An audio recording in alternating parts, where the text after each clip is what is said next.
Hello there, and welcome to Just About Earth, where curiosity gets cozy and the distant past hums softly beneath the stars. Tonight, I'd like to take you somewhere older than history, to a place that may never have existed and yet somehow still lingers in every story we tell. This gentle exploration begins with a simple question. What if the world's religious myths aren't just stories, but memories, echoes from a time before recorded time? Perhaps they're the last fragments of a civilization so ancient that even its name has been worn away by the wind.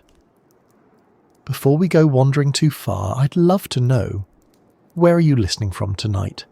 Somewhere where the night is quiet and the air feels older than it should? Or maybe a bright apartment where the glow of a screen is the only fire still burning? However far apart we are, this moment is ours, and it stretches backward further than we realise. If you find this kind of slow journey soothing or intriguing, if it helps your mind unwind while your thoughts wander across the ages, I'd be ever so grateful if you'd give this a like or subscribe. It helps this little corner of calm reach others who might enjoy drifting through questions that have no clear answers. Now, settle in, slow your breathing just a little, and let's start at the beginning, or at least as close to a beginning as we can imagine. Humans have always told stories about where we came from. Long before there were books or tablets or chisels in stone, there were voices around fires. Those voices painted the sky with gods and heroes, storms and serpents, gardens and floods. Each story tried to remember something, not just what happened, but what it felt like to live through it. And if you listen closely across languages and continents, those stories begin to sound surprisingly similar. A great flood that wiped the earth clean. A golden age that came before. Visitors who arrived from the heavens bringing wisdom, tools, or fire. For centuries we've called these myths, separating them from history. But what if some part of them isn't invention? What if they're the surviving dreams of a civilization that once stood tall, fell, and was slowly remembered as legend? It sounds impossible at first, because history as we know it begins only about 5,000 years ago. But archaeology has a way of humbling certainty. Every few decades, a new discovery pushes the story of civilization further back. An ancient site here, a megalith there, a lost city found beneath centuries of soil. It makes you wonder how many more layers lie hidden below, and whether those layers might hold the memories that shaped our oldest faiths. The line between history and myth may not be as clean as we think. Take the idea of a flood. It's one of the most universal stories humanity tells. It appears in Mesopotamia, in India, in the Americas, in Polynesia, in the mountains of China. Whole continents apart, people remember the world drowning, and a few survivors who built something to carry life forward. Scientists have long debated whether there was a single cataclysm behind it. The melting of glaciers at the end of the last ice age, a comet strike, or a sudden rise in sea level that swallowed the coastlines where our ancestors lived. But even if those events happened, it's striking that the memory of them survived for 10, maybe 12,000 years. That's longer than any written language has existed. The only thing that could have carried such a memory is story itself. Story told so many times it became sacred. If you think about it, religion may be humanity's oldest form of data storage. It encodes survival lessons, moral codes, and collective experiences in ways that people remember, not because they're told to, but because the stories move them. The divine becomes a framework for remembering. When the world shakes or the rivers rise, the people who survive don't just rebuild. They turn the experience into myth, giving chaos a face and a name. And as generations pass, what began as memory turns into something timeless, something that explains not just what happened, but why life itself is fragile and worth preserving. The thought that these myths could be the fading recollections of an ancient civilization adds a quiet weight to them. It suggests that long before Sumer or Egypt, there might have been people who understood the stars, who built with purpose, who lived through something world-changing, and left behind not monuments, but metaphors.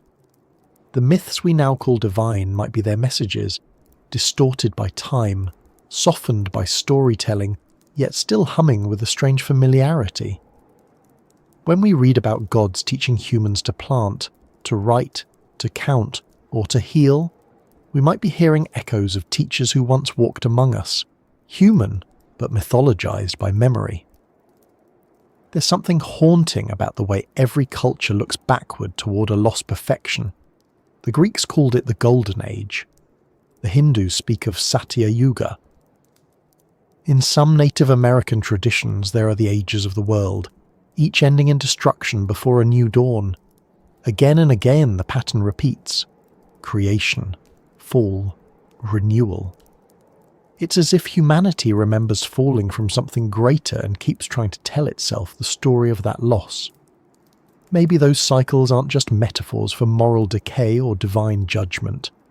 Maybe they're dim reflections of real cycles of civilization, ones that rose, reached for the stars, and then vanished, leaving only stories behind.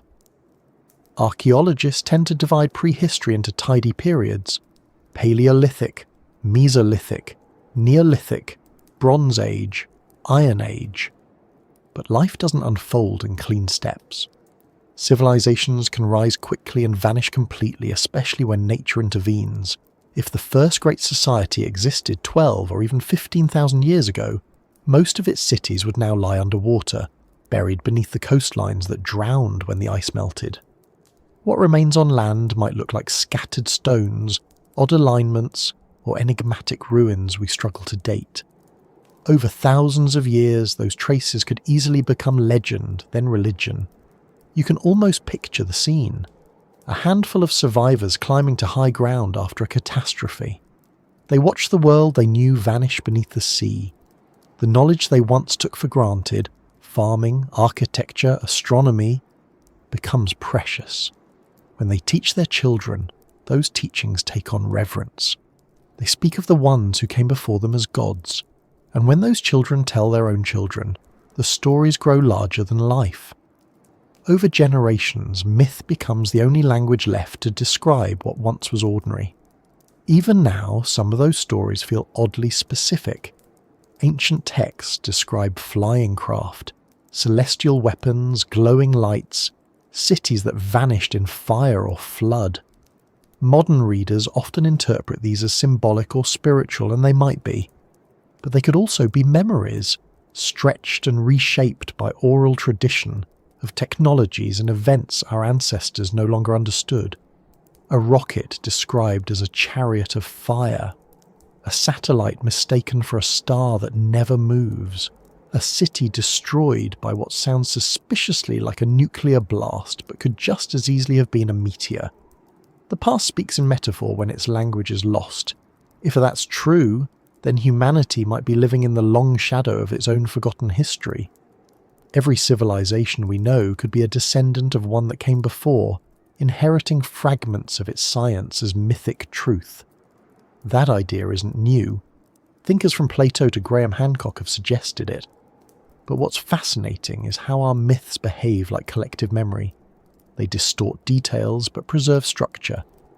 The moral of the story changes, yet the pattern remains.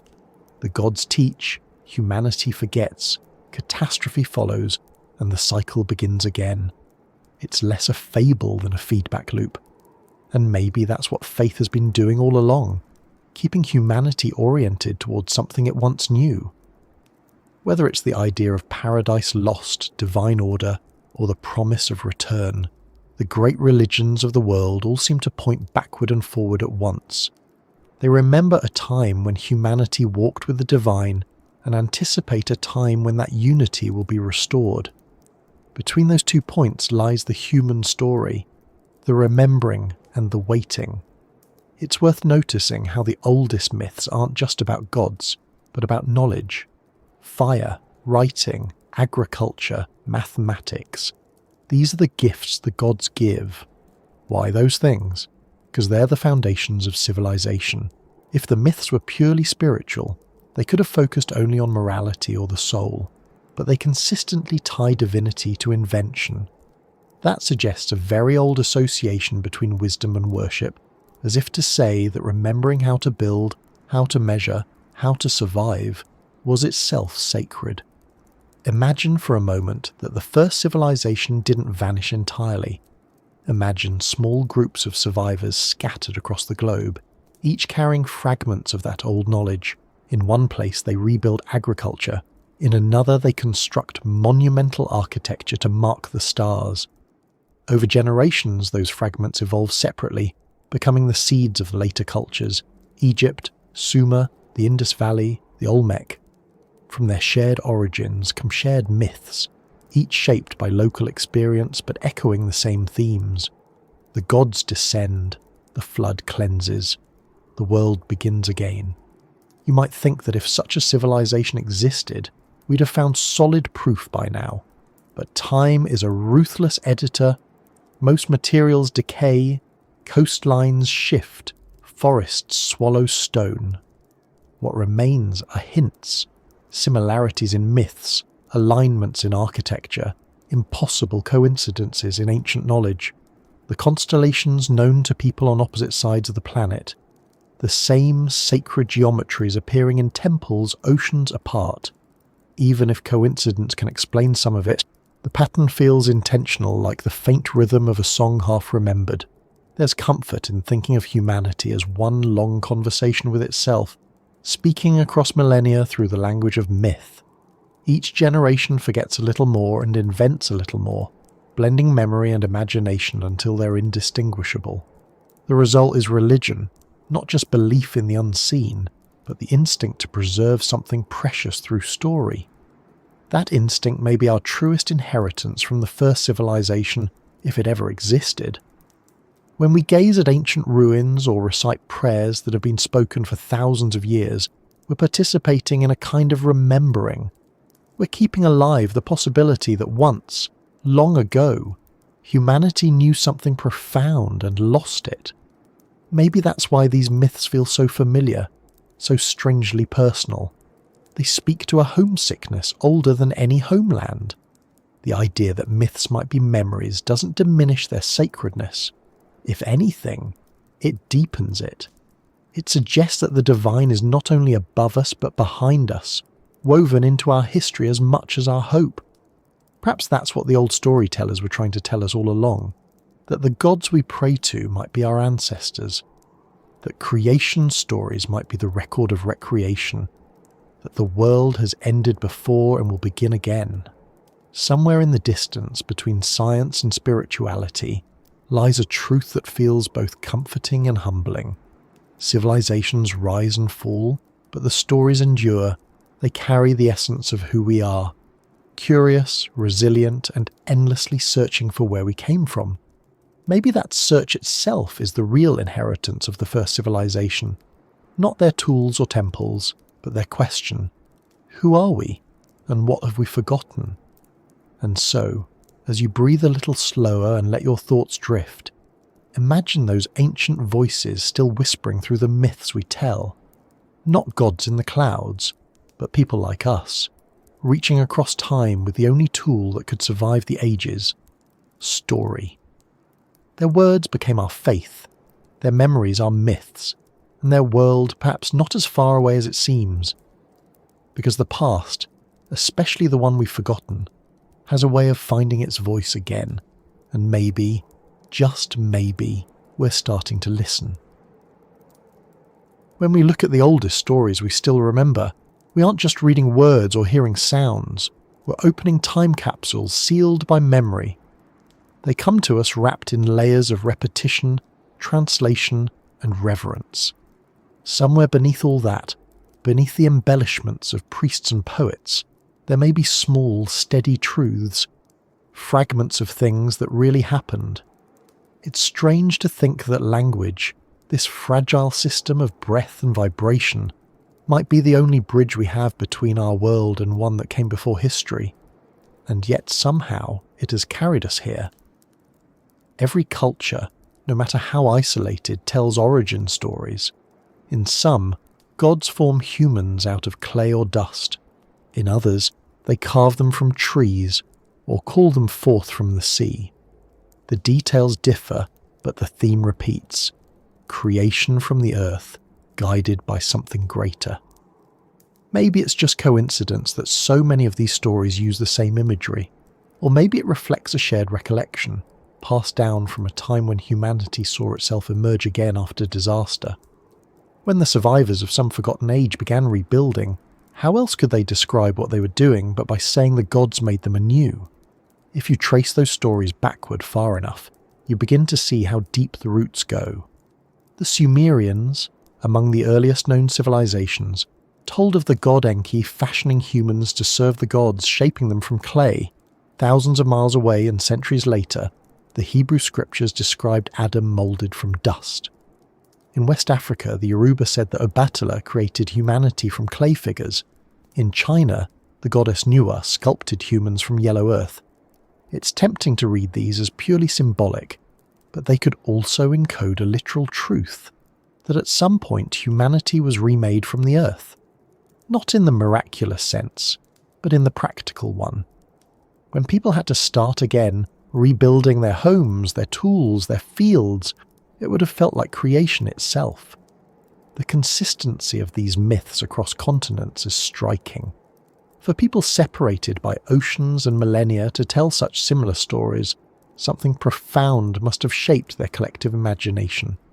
Either we're remarkably predictable in the metaphors we invent, or we're remembering together something our ancestors experienced. When stories persist for thousands of years, it's rarely because they're convenient. It's because they're meaningful. They answer questions that can't be ignored. Why are we here, and what came before? There's an idea in anthropology that myths are cultural fossils. They preserve structures of thought, rituals, and events long after the cultures that created them disappear. Like fossils, they're incomplete, compressed, and sometimes distorted by pressure, but they still hold shape. When you place myths side by side, patterns emerge, like bones reassembling into a creature you can almost recognize. The flood stories, the sky gods, the heroes who taught writing and agriculture, they form a skeleton of shared memory. One of the most fascinating examples comes from the Aboriginal peoples of Australia. Their oral traditions are among the oldest continuous narratives on Earth, dating back perhaps 50,000 years. Some of their stories describe coastlines, islands, and reefs that match what geologists now know of sea levels during the last ice age. Places that are underwater today are described in detail, as if remembered from when they were dry land. That means those stories have survived across 20 or more generations, carefully told and retold until modern science caught up to confirm them. If such accuracy can persist that long, then it's not unreasonable to imagine that other myths could preserve memories from 10 or 12,000 years ago, the end of the last glacial period, when the world changed suddenly and dramatically. It's easy to underestimate oral tradition because we live in an age of writing, where permanence means ink or code. But spoken memory, when maintained within ritual and story, can be astonishingly durable. Anthropologists who've studied oral cultures find that accuracy isn't maintained by accident. It's structured through repetition, rhythm, and social importance. A story about when to plant or where to find water becomes sacred because survival depends on it. Over time, the practical details are fused with moral lessons or divine figures, ensuring the story isn't just remembered, it's revered. The gods, in a sense, are guardians of data. Think of how a song can stay with you for decades, word for word, long after you've forgotten where you first heard it. Story works the same way. A rhythm of language, a pattern of images, a sense of awe. These are mnemonic anchors. They keep knowledge alive through emotion. The myth doesn't just tell you what happened, it makes you feel it. And feelings are far harder to erase than facts. That's why myths last when chronicles fade. They lodge in the emotional brain, the part that remembers through rhythm, not logic. Some scholars believe that the earliest religious myths were attempts to preserve social order after catastrophe. When a civilization collapses, the survivors need not only food and shelter, but meaning. They need a reason to keep living, to believe that what happened was part of something larger. Out of that need, they mythologize their history. The flood becomes divine judgment. The fall of the old world becomes moral allegory. The survivors themselves become chosen people, tasked with preserving what remains. In that sense, religion might have been the psychological scaffolding that allowed humanity to recover from its deepest losses. But there's another possibility, that myths preserve not just meaning, but memory of technologies and systems too complex to explain directly. Some of the oldest texts, like the Sumerian King List or the Indian Vedas, describe eras when beings lived for thousands of years, when knowledge flowed directly from the gods, when the sky itself was mapped and measured with impossible precision. We usually interpret those as exaggerations, but if you look at them as metaphors for a vanished civilization's sophistication, they begin to sound almost plausible. Maybe gods were simply people of immense knowledge, mythologized by those who came after. Maybe their immortality was the lasting power of their ideas. In myth, everything big eventually becomes divine. A person who teaches you to farm, heal, or read becomes a god because their gift is godlike. The boundary between teacher and deity dissolves in gratitude and awe. That process of mythologization could explain why every culture credits its origins to beings from the sky or the sea, not aliens or supernatural entities, but real people who arrived from somewhere else, bringing remnants of a lost civilization's wisdom. Over time, memory turned them into immortals. Consider the story of Quetzalcoatl, the feathered serpent of Mesoamerican legend, who was said to have brought knowledge, art and agriculture to humankind. Or the Egyptian god Thoth, inventor of writing and science. Or the Sumerian Enki, the same gift-bringer under a different name.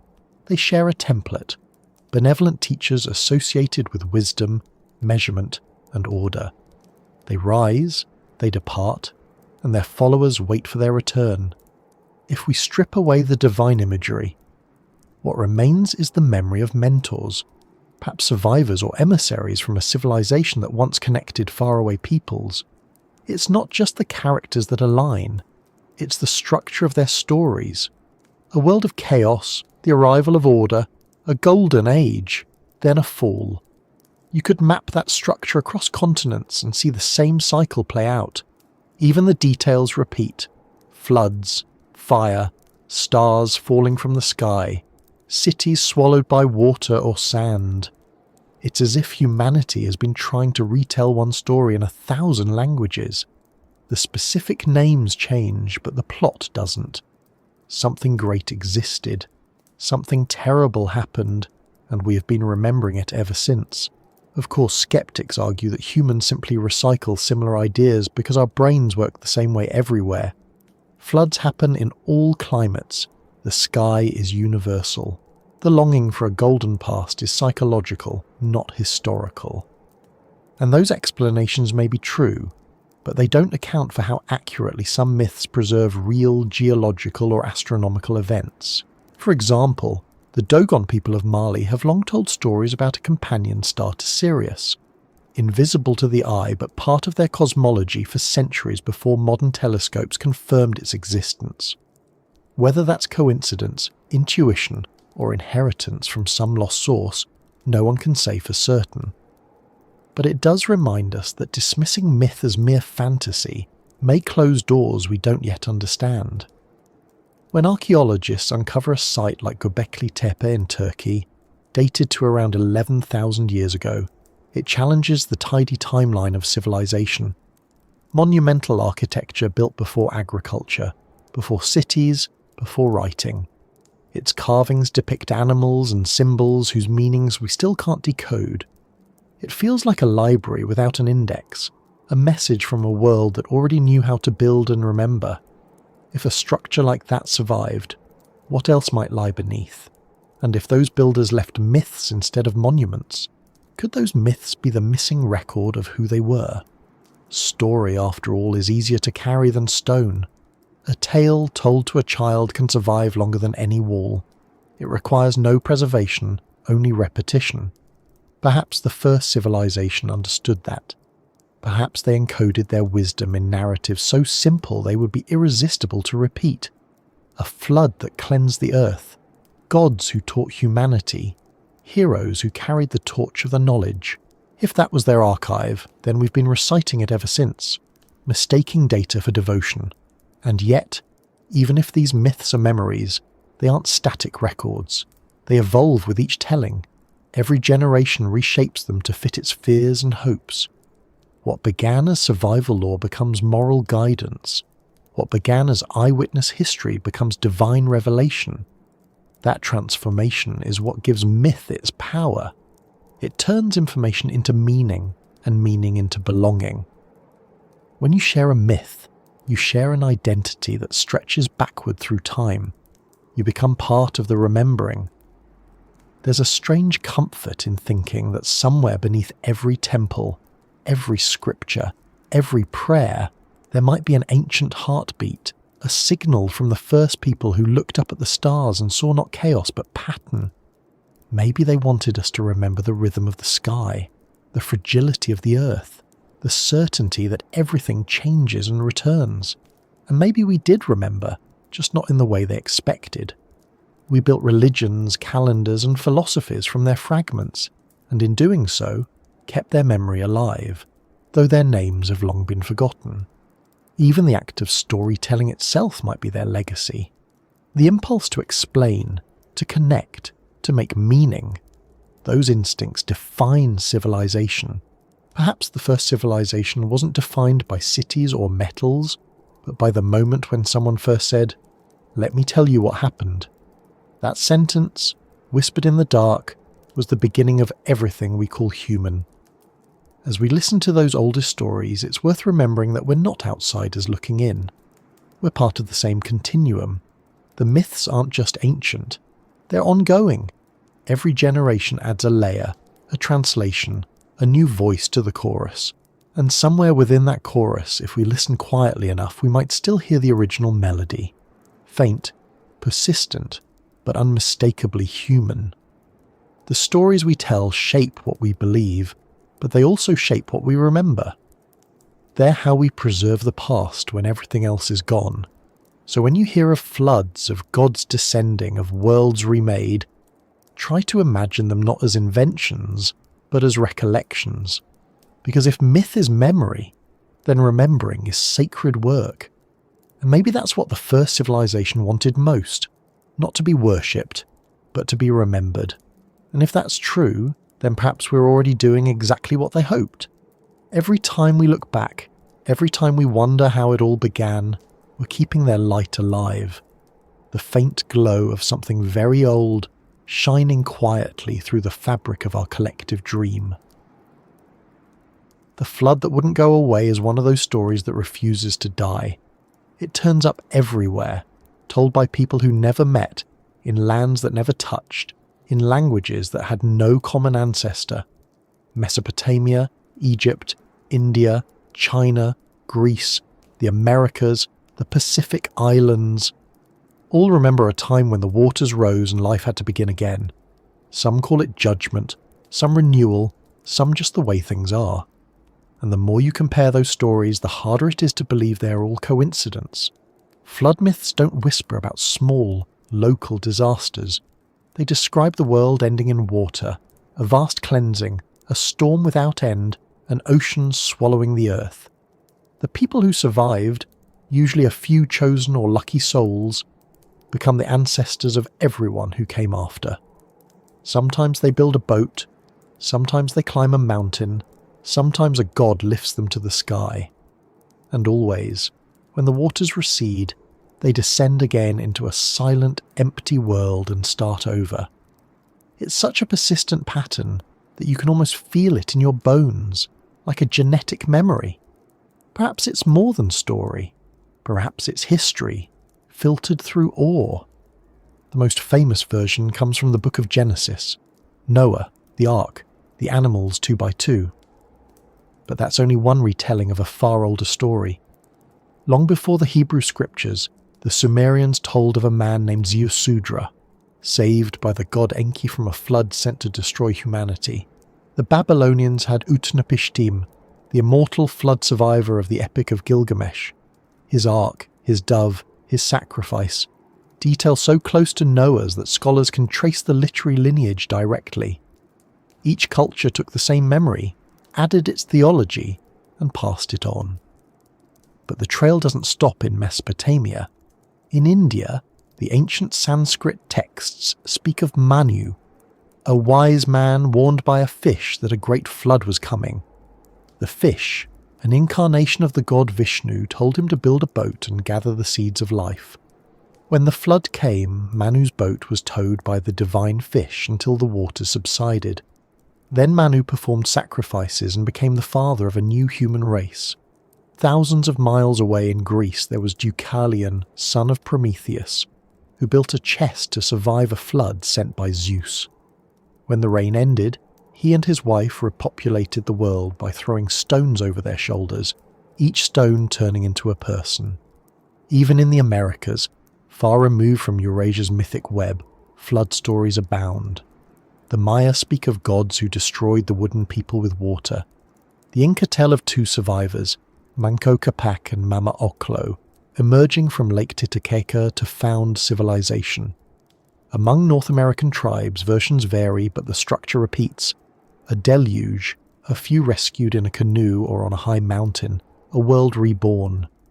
In some Pacific Island traditions, ancestors escape to mountaintops as the sea swallows their lands, guided by birds or spirits. It's everywhere, this idea of a world drowned. Scientists have long wondered whether these shared stories point to a shared event. Around 12,800 years ago, the Earth experienced what's now called the Younger Dryas, a sudden return to glacial conditions after a brief warming period. Something dramatic happened. A climate shift so abrupt that temperatures plunged and ice sheets began expanding again. Some researchers believe a comet or asteroid impact triggered massive meltwater floods, sending torrents across continents. Others think collapsing ice dams unleashed inland seas that raced to the ocean.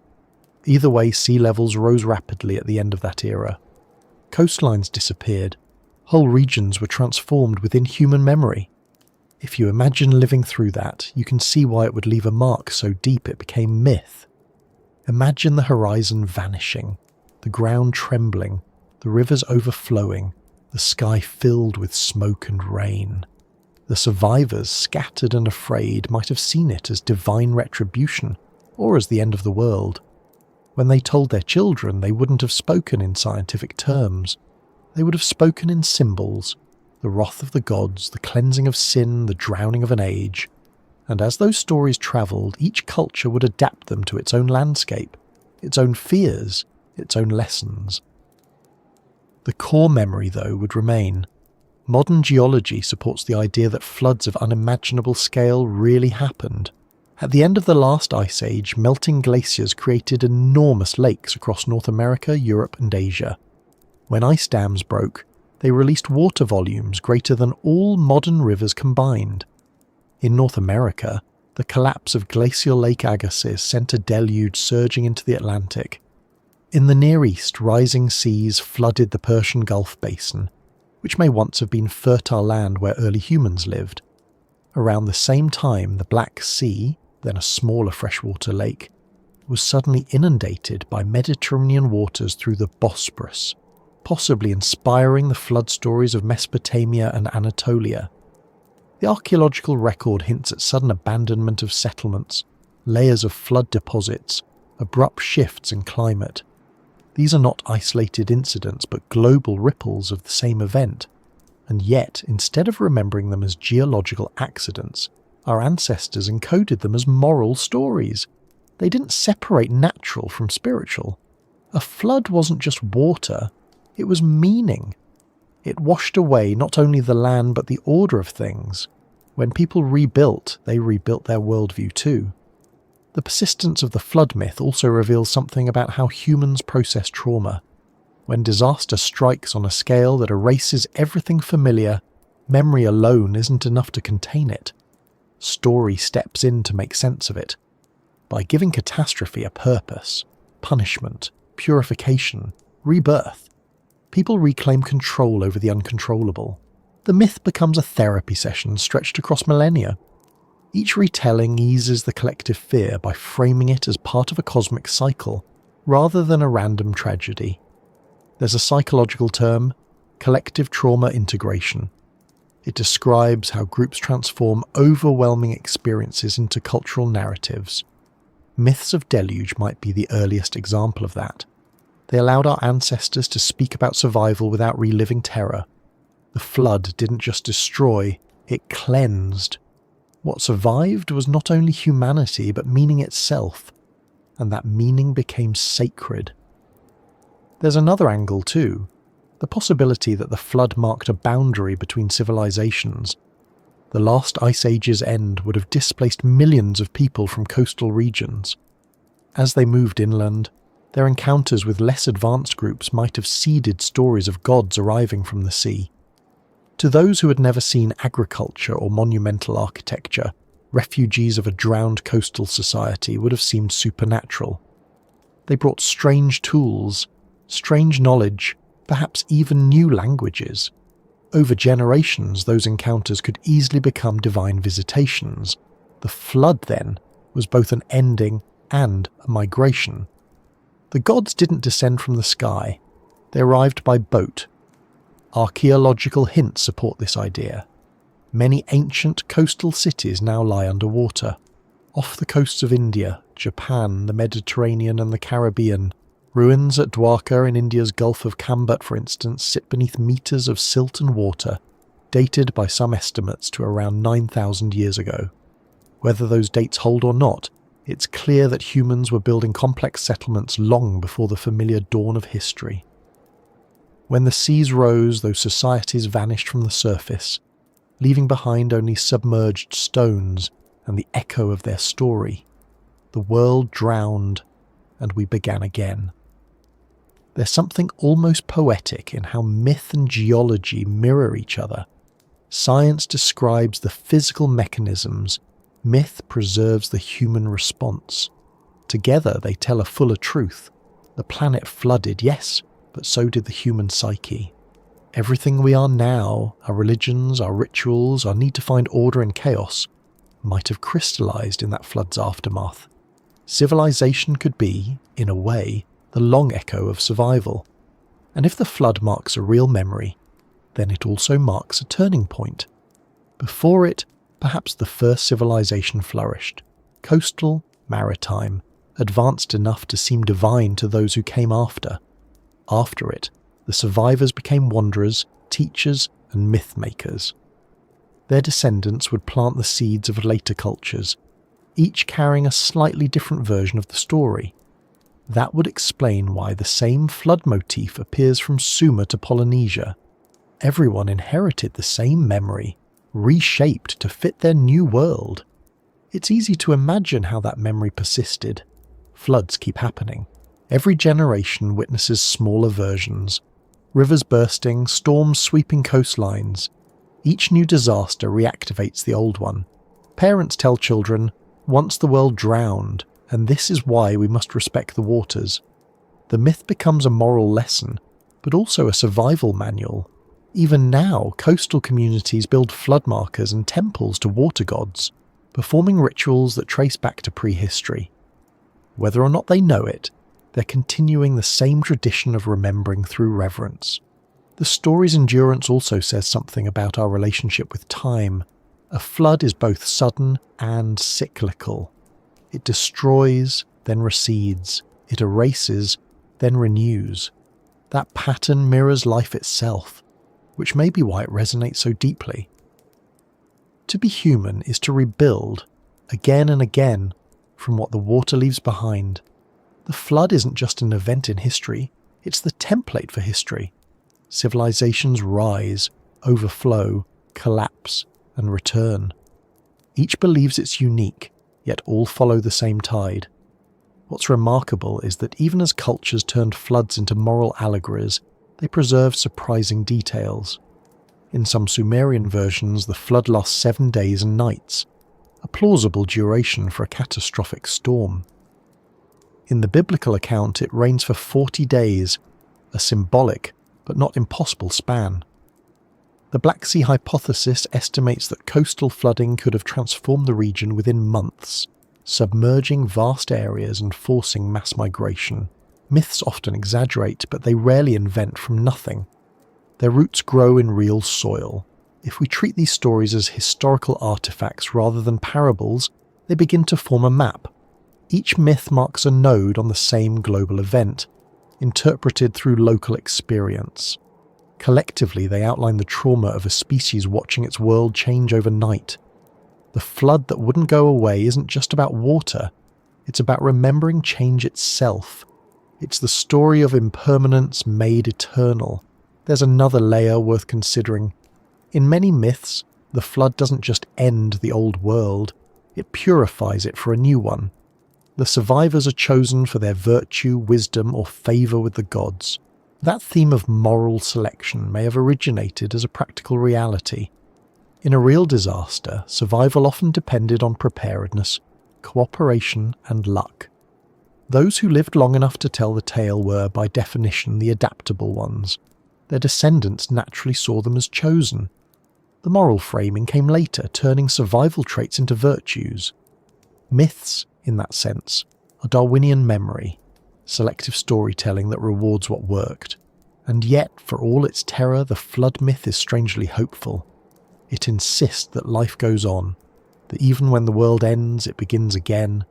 The ark, the mountain, the seed preserved through the storm. These are not just symbols of endurance, they are blueprints. They remind us that memory, like life, is buoyant. It rises above the waters. When you think about it that way, the flood that wouldn't go away isn't just an old story. It's a reminder coded into the foundation of civilization. Remember the water.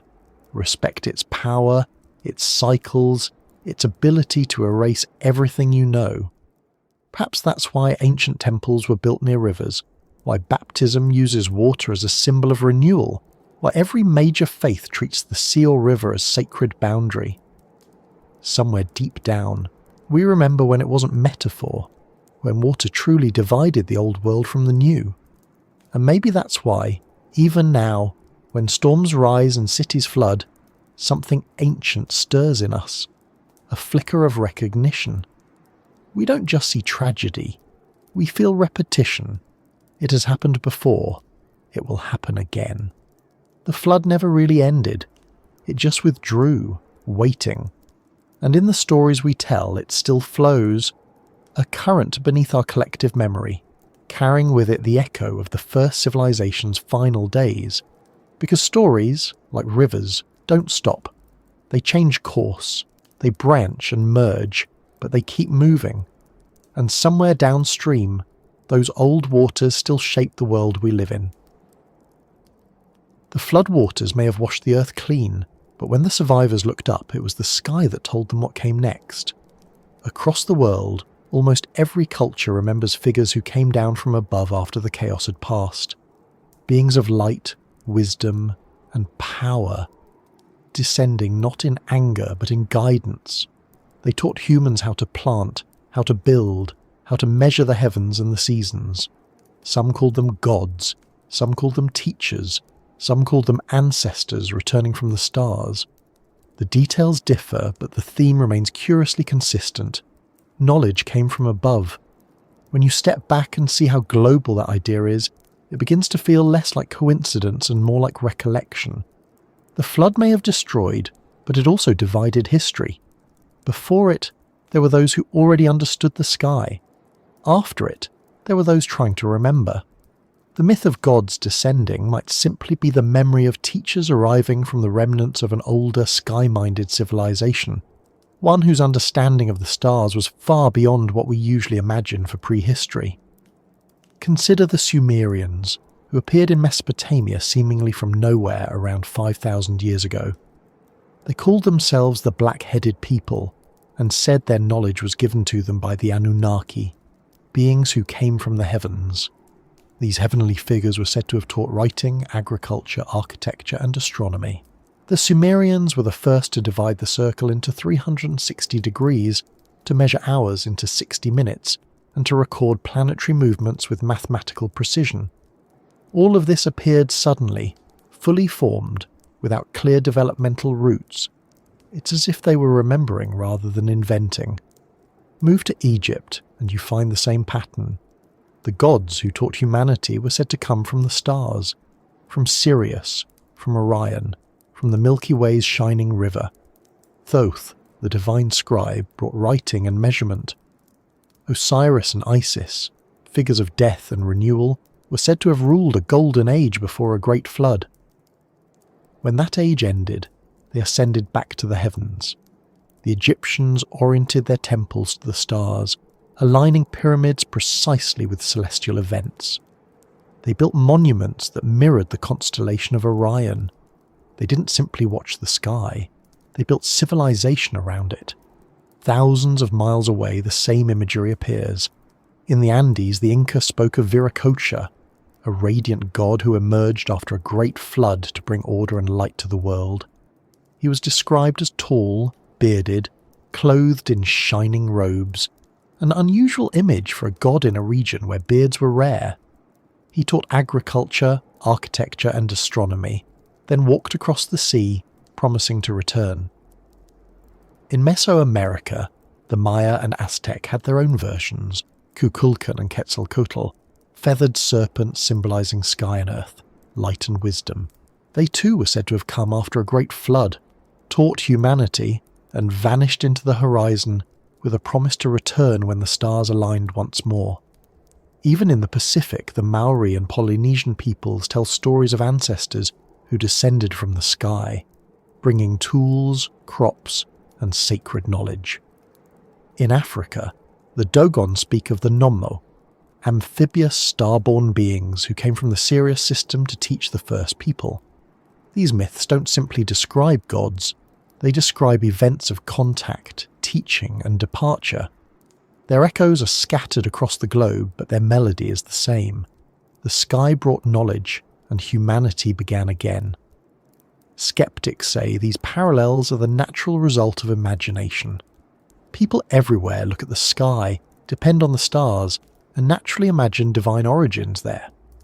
But if that were the only explanation, we would expect more variation in detail, more randomness in pattern. Instead, the stories align with uncanny precision, beings from the heavens bringing light, wisdom, and tools of civilization right after a cataclysm. It feels less like fantasy and more like commemoration.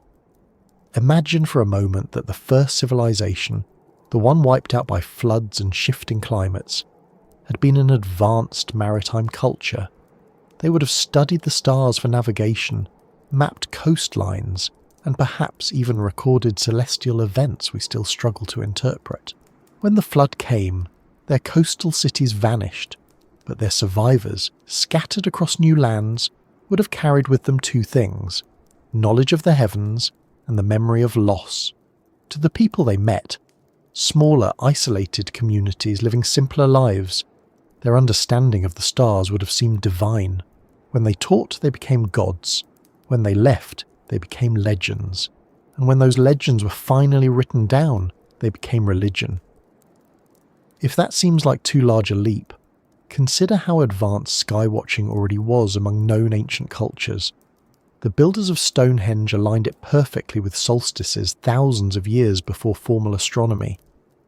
The ancient Maya tracked Venus with such accuracy that their calendars remain unmatched for precision. The Sumerians recorded planetary cycles so detailed that modern astronomers still marvel at their consistency. None of these achievements appear to have gradual prototypes. They arrive fully developed, as if inherited, and that inheritance is always described as coming from above. The gods taught us. The gods showed us the patterns. The gods gave us the light. Those are not metaphors of creation, but of education. They describe a transmission of knowledge. To ancient people, that knowledge was indistinguishable from divine revelation. And yet, behind every revelation lies a teacher. There's something profoundly human in that, the idea that our ancestors might have turned gratitude into worship. When someone rescues you from chaos, when someone gives you tools to survive, it's natural to see them as more than mortal.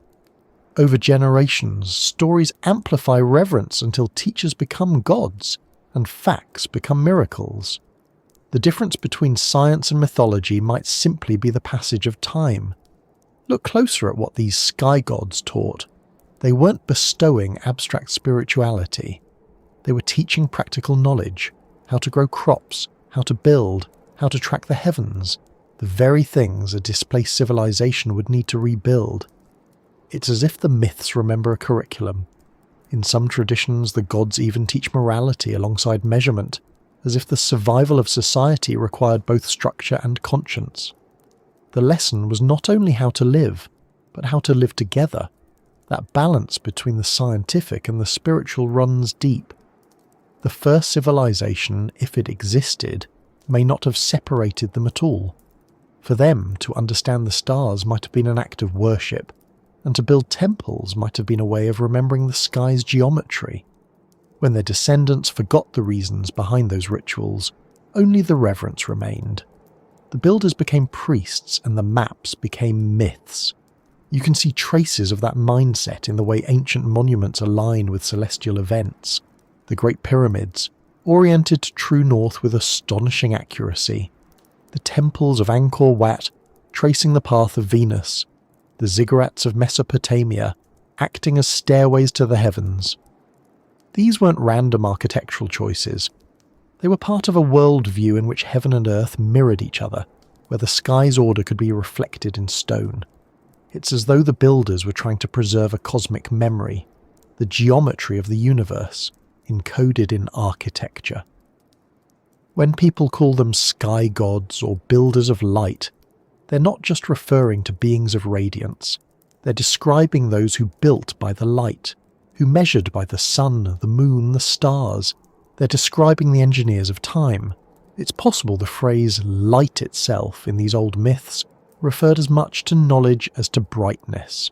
Light was understanding, darkness was ignorance. And those who came from the heavens brought light in both senses. They illuminated minds. Over the centuries, that symbolism deepened. In Egypt, the sun god Ra sails his boat across the sky, bringing light to the world each day. In Greece, Prometheus steals fire from the gods to give to humanity, punished not for theft, but for spreading knowledge. In the Hebrew tradition, divine revelation is described as light breaking through darkness. In India, the Vedas call the bringers of wisdom the shining ones. It's the same story, refracted through different cultures, remembering the same moment, when the world emerged from the dark waters and knowledge descended from the sky. To the first people who saw it, whatever it was, that light must have been unforgettable. Whether it was the glow of a comet, the fire of new technology, or the symbolic brightness of understanding, they associated it forever with salvation. When the flood ended, the sky changed. New stars appeared where old ones had gone. The heavens, once chaotic with storms, became navigable again. To early survivors, that would have seemed miraculous. The builders of light may not have been gods at all, but humans rediscovering how to read the stars after catastrophe. There's also the curious pattern of the star people myths. Stories of human ancestry linked to constellations or celestial realms. The Hopi speak of their ancestors emerging from the underworld guided by the star people. The Egyptians traced their royal lineage to the stars of Orion and Sirius. The Dogon linked their cosmology to invisible companions of those same stars. Even the Japanese imperial family claimed descent from the sun goddess. Everywhere you look, humanity traces its roots to the sky. It's as if the stars are not just destinations but memories. The places we once came from, or perhaps the maps by which we once travelled. That idea may sound fantastical, but in a symbolic sense it's true. Civilization's earliest technologies were born of sky watching. Agriculture depends on seasons. Seasons depend on the sun, and the sun's patterns are only clear through long observation. The sky was our first textbook, our first clock, our first calendar. To say we came from the stars isn't mythic exaggeration, it's historical reality. The knowledge that built civilization was literally written in the sky. The builders of light were simply those who learned to read it. it's also worth remembering how disorienting that rediscovery must have been. After a flood or catastrophe erases everything familiar, even the constellations shift slightly. Survivors, migrating to new latitudes, would have seen the stars in unfamiliar positions. The night sky they once navigated by was now tilted, foreign. Relearning it would have taken generations. The myths of gods teaching astronomy may be memories of that process, the gradual relearning of the heavens after the world changed, and yet the awe that accompanied it became permanent. Once humans realised the sky could be understood, that it followed patterns, it must have felt like communion. That awe never left us. It became religion, science, and story all at once. We still build monuments to the stars, observatories instead of pyramids, telescopes instead of temples, but the impulse is the same. We're still listening for the builders of light, hoping to understand what they saw. If myths are memories, then the ones about sky gods may be the clearest echoes of how the first civilization defined itself, by its relationship to the heavens.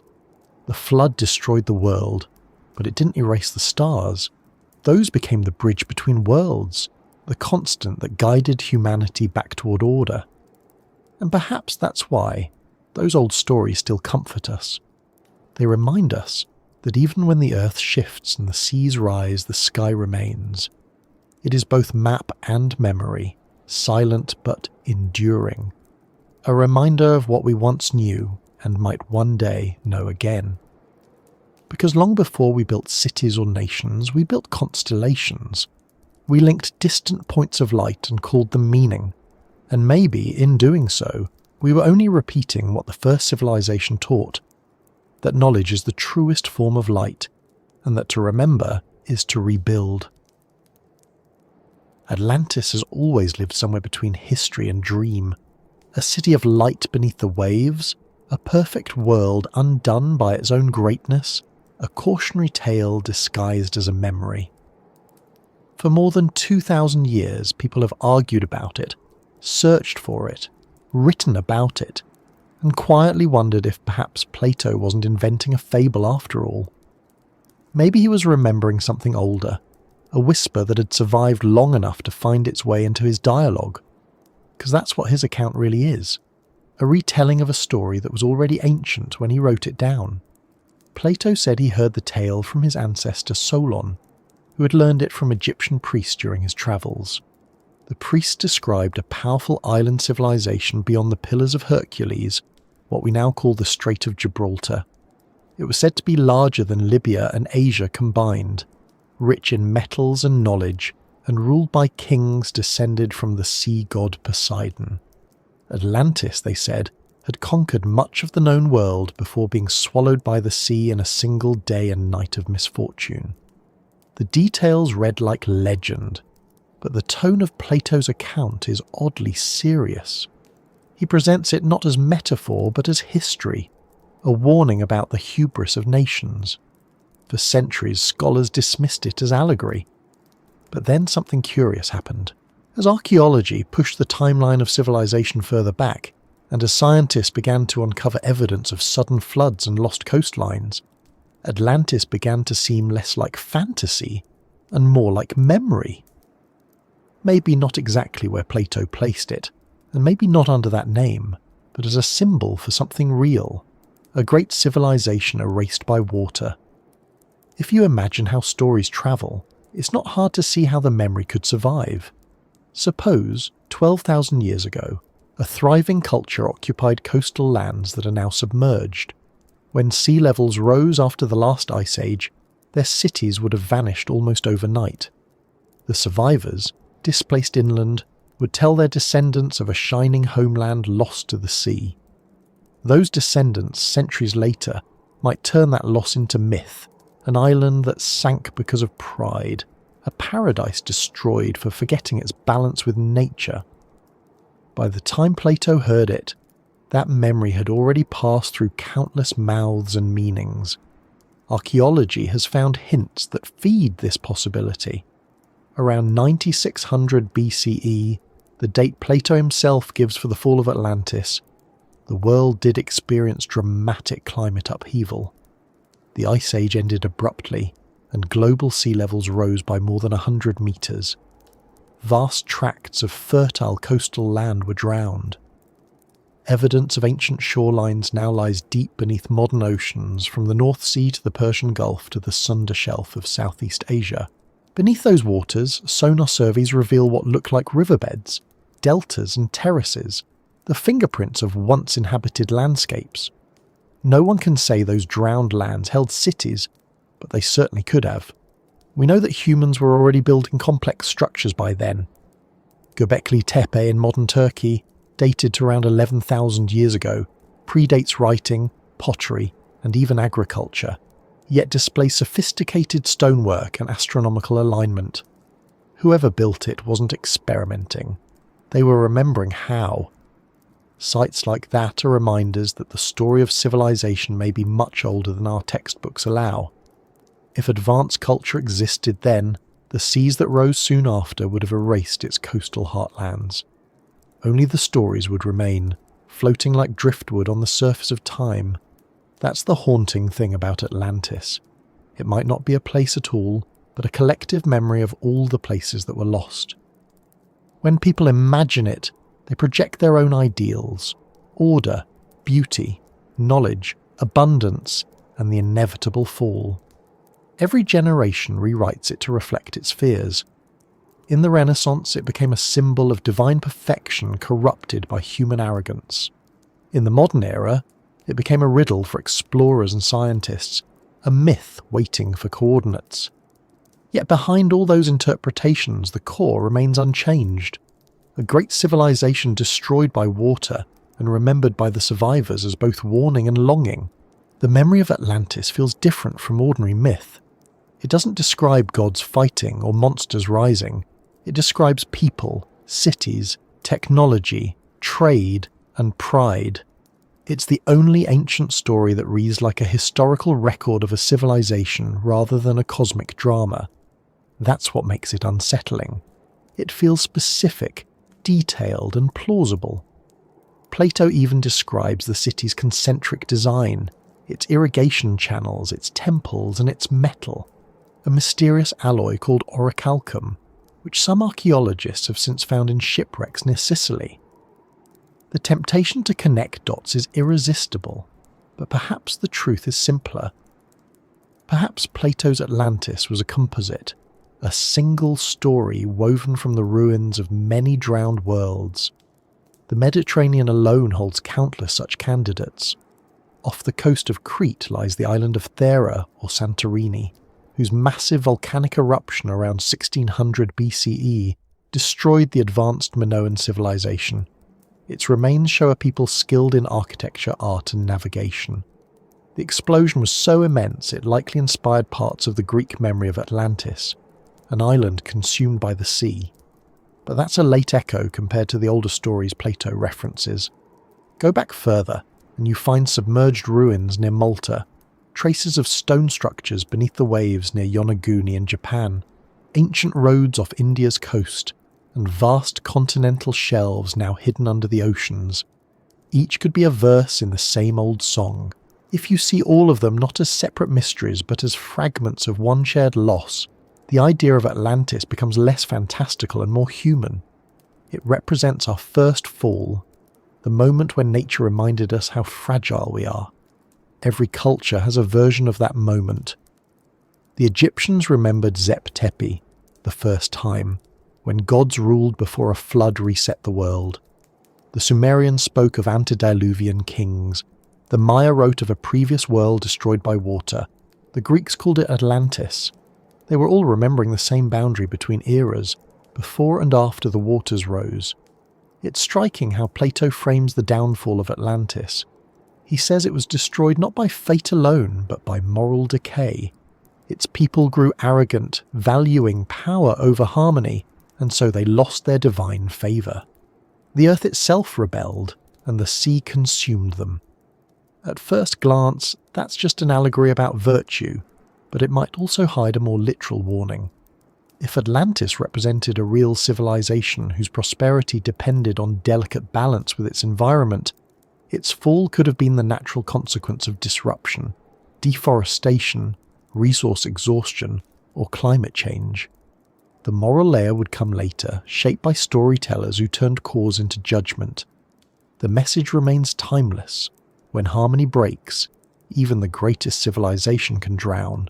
The fascination with Atlantis endures because it touches something instinctive in us, the sense that we have lived before, that progress is not a straight line but a cycle. We build, we forget, we rebuild. We inherit ruins without understanding their purpose, and we create myths to fill the gaps. Maybe the first civilization left behind more than memories. Maybe it left knowledge encoded in stone, waiting for rediscovery. That would explain the sudden reappearance of architecture, astronomy, and mathematics in the early Bronze Age. Those weren't inventions out of nowhere. They were recollections solidified into new forms. Atlantis, in that sense, might not have vanished completely. It might live on in every city that rises after disaster. Some researchers suggest that Atlantis was never a single place, but a memory preserved in the collective unconscious. Psychologists have explored the idea of cultural archetypes, deep, recurring patterns that surface across societies because they belong to the shared human experience. The archetype of the lost paradise, the fall, the flood, and the yearning for return appears everywhere. Atlantis fits perfectly into that pattern. It's not just about geography, it's about the psychology of loss. The city beneath the sea is the mind's way of keeping something precious alive. If we can't visit it, we can remember it. Still, the persistence of physical clues keeps the debate alive. In 2011, marine archaeologists discovered ruins off the coast of southern Spain resembling concentric rings, eerily similar to Plato's description. Others point to the Azores, the Caribbean, or even Antarctica as candidates, each with some suggestive evidence but none definitive. Every discovery adds another layer of mystery, another chance to believe that the story wasn't entirely imagined. Even if no single site matches perfectly, the pattern of lost coastlines tells its own truth. Humanity has been forgetting for a very long time. The story of Atlantis has also shaped how we imagine ourselves. Every generation projects its own image onto it. To Enlightenment thinkers, it was the model of an ideal rational society. To mystics, it was the cradle of spiritual wisdom. To modern scientists, it's a puzzle that blurs the line between geology and mythology. Perhaps that's the point. Atlantis adapts because it's not about one lost city, but about all of them, real and metaphorical. It's about the moment civilization realizes it can vanish. That awareness may be the oldest inheritance we have. If you listen closely, you can still hear that awareness humming through modern culture. We watch the oceans rise, the climate shift, and we retell the same story. The world we built might not last. Atlantis becomes prophecy as much as memory. Maybe that's why it lingers in our imagination. It's not warning us about the past, it's reminding us about the future. Every generation faces its own version of the flood, its own reckoning with hubris. Atlantis is the shape of that reckoning, the image of what happens when knowledge outruns wisdom. And yet, for all its melancholy, the myth carries hope. After Atlantis sinks, the survivors rebuild. In some versions, they scatter across the world, carrying fragments of their lost culture to new lands. That part of the story rarely gets attention, but it may be the most important. The end of Atlantis is also the beginning of us. Its survivors, real or imagined, become the teachers remembered in later myths. The sky gods, the builders of light, the founders of Egypt, Sumer, and the Americas. In that sense, every city that rises after disaster is Atlantis reborn. Civilization itself might be the act of remembering Atlantis. Perhaps that's what Plato was really recording. Not a location, but a pattern. Greatness leads to forgetfulness, forgetfulness to ruin, ruin to rebirth. The sea, indifferent and patient, waits for the cycle to begin again. And between each wave of history, the same story whispers beneath the surface. Once there was a golden age, and it fell, and from its memory we began again. It's tempting to look for Atlantis on maps, to imagine divers discovering marble halls and golden statues beneath the Atlantic. But maybe we've already found it, not in the ocean, but in ourselves. The memory of lost knowledge lives in our myths, our architecture, and our endless search for origins. It's there every time we build higher, dig deeper, or look to the stars. It's the quiet recognition that we've been here before, and maybe that's why, when we hear about rising seas today, something ancient stirs in us. Not just fear, but déjà vu. The story returns, as it always does, because the sea never forgets. It keeps the world's oldest memories folded beneath its waves, patient and silent, waiting for us to listen. Atlantis, whatever it was, is part of that silence. It's the pause between civilizations, the breath the earth takes before speaking again. When you close your eyes and imagine that city beneath the waves, its towers glowing faintly in the dark water, you're not dreaming of fantasy. You're remembering what humanity has always known, that nothing built endures forever, but the desire to build again never dies. The sea takes, and we rebuild. The memory remains, even if the name changes. That's why the myth endures. It's not just about where Atlantis was, it's about why we keep searching. Because the search itself is the point. To look for Atlantis is to admit that we remember something we can't quite name. It's to feel that tug from the deep past, the sense that there was a time when we understood more than we do now. And maybe that feeling, that quiet pull, is the real treasure left behind. The memory beneath the waves isn't only in the ocean, it's in the human heart beating in rhythm with the tide, reminding us that every loss is also an invitation to remember. When the storms had quieted and the sea had found its new shape, the world must have looked very different. The survivors of the flood, scattered along strange shorelines and inland plains, found themselves in an unfamiliar landscape. The forest was still damp, the air colder than before, and the stars had shifted in the night sky. The old maps, if any had existed, were useless. Everything that had been known was gone. But people survived, and survival brings memory. Out of that memory they began to build again, and soon they began to teach. Across the myths of the world, a pattern unfolds. After the flood, after the catastrophe, figures appear. They travel, they settle, they guide. They teach agriculture, architecture, healing, navigation, the tracking of time. They carry tools, stories, and laws. They are the bringers of order after chaos, and almost always they are described as not quite human. Tall, radiant, wise, clothed in unfamiliar garments. Some have the heads of animals, some the feathers of birds, some the glow of fire. They appear suddenly, do their work, and vanish, leaving behind civilizations that bear their mark for millennia. In Mesoamerica, the legend of Quetzalcoatl describes such a figure, a teacher who arrived after a great flood, bringing maize, mathematics, and moral order. He built cities, reformed ritual, and taught people to live peacefully. When his work was done, he departed across the sea, promising to return in a future age. The story is so specific that it shaped entire cultures, influencing kings and priests long after the memory of his origin was lost. To later generations, Quetzalcoatl was a god, but the story's details read like the biography of a teacher remembered as divine. In South America, the Inca told of Viracocha, the creator and civilizer, who emerged from the waters of Lake Titicaca after a flood that had destroyed the previous world. He travelled across the Andes, teaching people how to build, farm, and worship. He carried a staff, performed miracles, and was described as tall, bearded, and fair-skinned. Features unusual in that region but recurring in other flood survivor myths. Like Quetzalcoatl, Viracocha eventually departed over the sea, leaving behind a promise to return.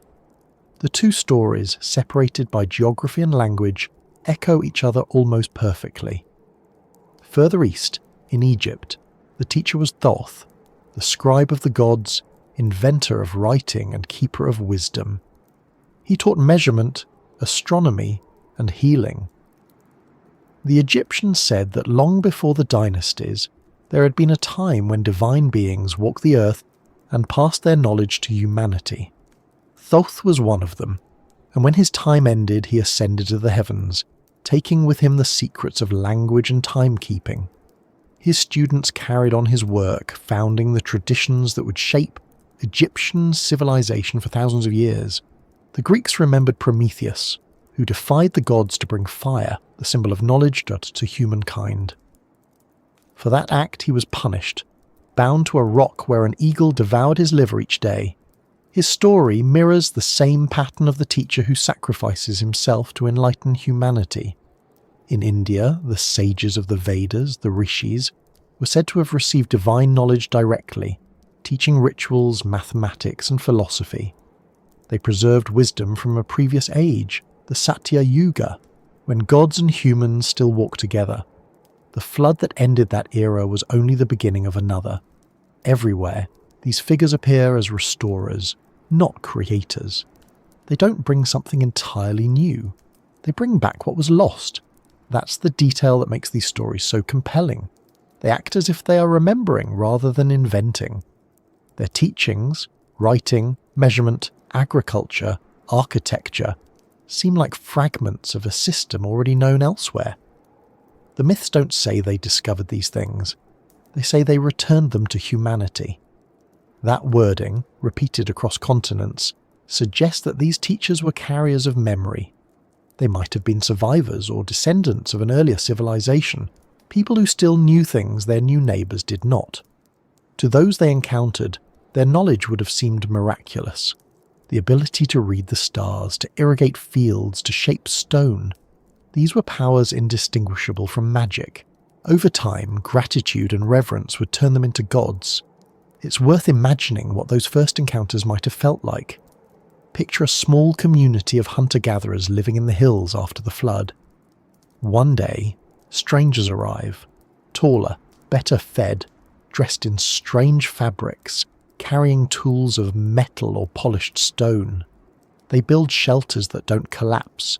They dig canals that bring water. They know when the rains will come. They speak of laws and justice, of sky maps and measurements. They ask not to be worshipped, but to be understood. Yet to the locals, understanding would have felt like worship.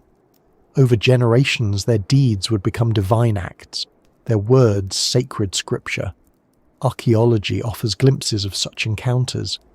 The sudden appearance of agriculture, metallurgy, and monumental architecture in regions far apart but around the same period suggests diffusion, ideas travelling faster than population growth could explain. The Fertile Crescent, the Indus Valley, the Nile Delta, Mesoamerica all saw the same pattern.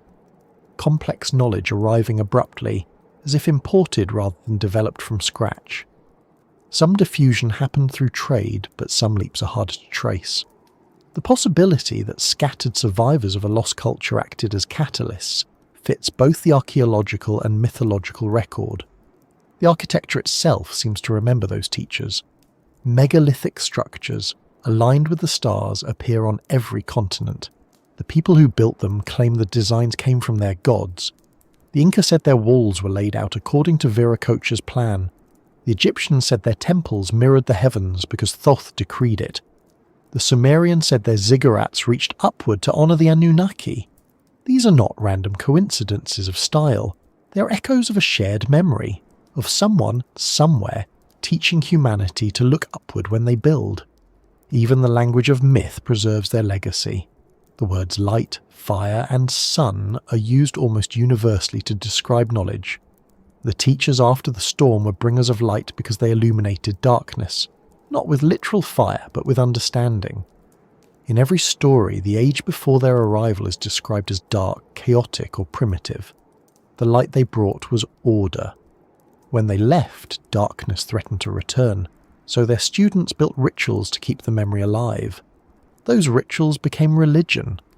Religion in that sense is the cultural fossil of education. One of the most enduring examples of this memory-turned ritual is the concept of sacred geometry.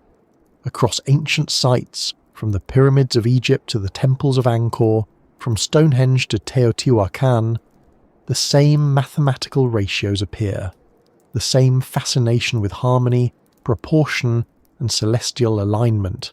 Those patterns reflect not only aesthetic preference but a philosophy, that the universe has structure, and to build in harmony with it is to honour creation. The teachers who came after the storm seem to have carried that philosophy with them.